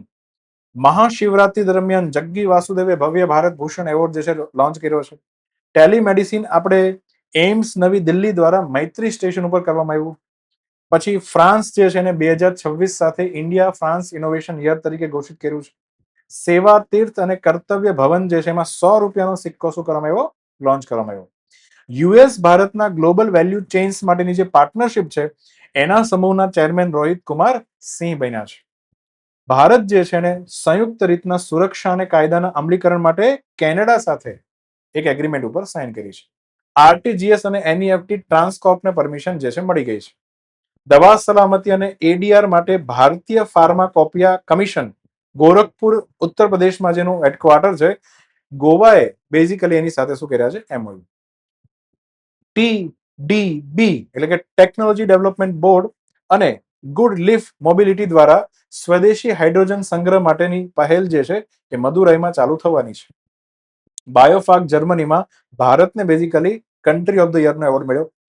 વિજ્ઞાનમાં મહિલા અને છોકરીઓના યોગદાન માટે અને 11 ફેબ્રુઆરીએ મહિલા છોકરી સમાન છે. હેલ્થ ડાયનેમિક્સ 2022-23 ના રિપોર્ટ મુજબ 1:8:11 જે છે આપણું શું થઈ ગયું છે? પ્રમાણ થઈ ગયું છે. કિમ્બરલી પ્રક્રિયાનું 2026 નું અધ્યક્ષપદ ભારત સંભાળશે. વિશ્વ રેડિયો દિવસ જે છે 13 ફેબ્રુઆરીએ ઉજવવામાં આવશે. કયા ભારતીય રાજ્ય ધારાસભ્યોની ઓળખ માટે? હા, આંધ્રપ્રદેશ. પછી રાષ્ટ્રીય મહિલા દિવસ જે છે બેઝિકલી 13 ફેબ્રુઆરીએ ઉજવવામાં આવે છે. અને ઓઇલ ઇન્ડિયા લિમિટેડને FIPI એવોર્ડ 2025 એનાયત કરવામાં આવ્યો છે. બરાબર ને? તો આ સાથે આપણો સેશન અહીંયા શું થાય છે? સમાપ્ત. તો સરસ મજાનો આખો સેશન જોવો, દરેક પોઈન્ટને ધ્યાનથી સમજો, ઉતારો અને કરંટ અફેરમાં જે પ્રશ્નો પૂછવાના છે એમાં મેક્સિમમ આપણા છોકરાઓના માર્ક્સ આવે એવો આપણો શું છે? ધ્યેય છે. તો હું અભિષેક ગુના હવે આપની રજા લઉં છું. નેક્સ્ટ સેશનમાં જે છે આપણે પાછા મળીએ. ત્યાં સુધી જય હિન્દ.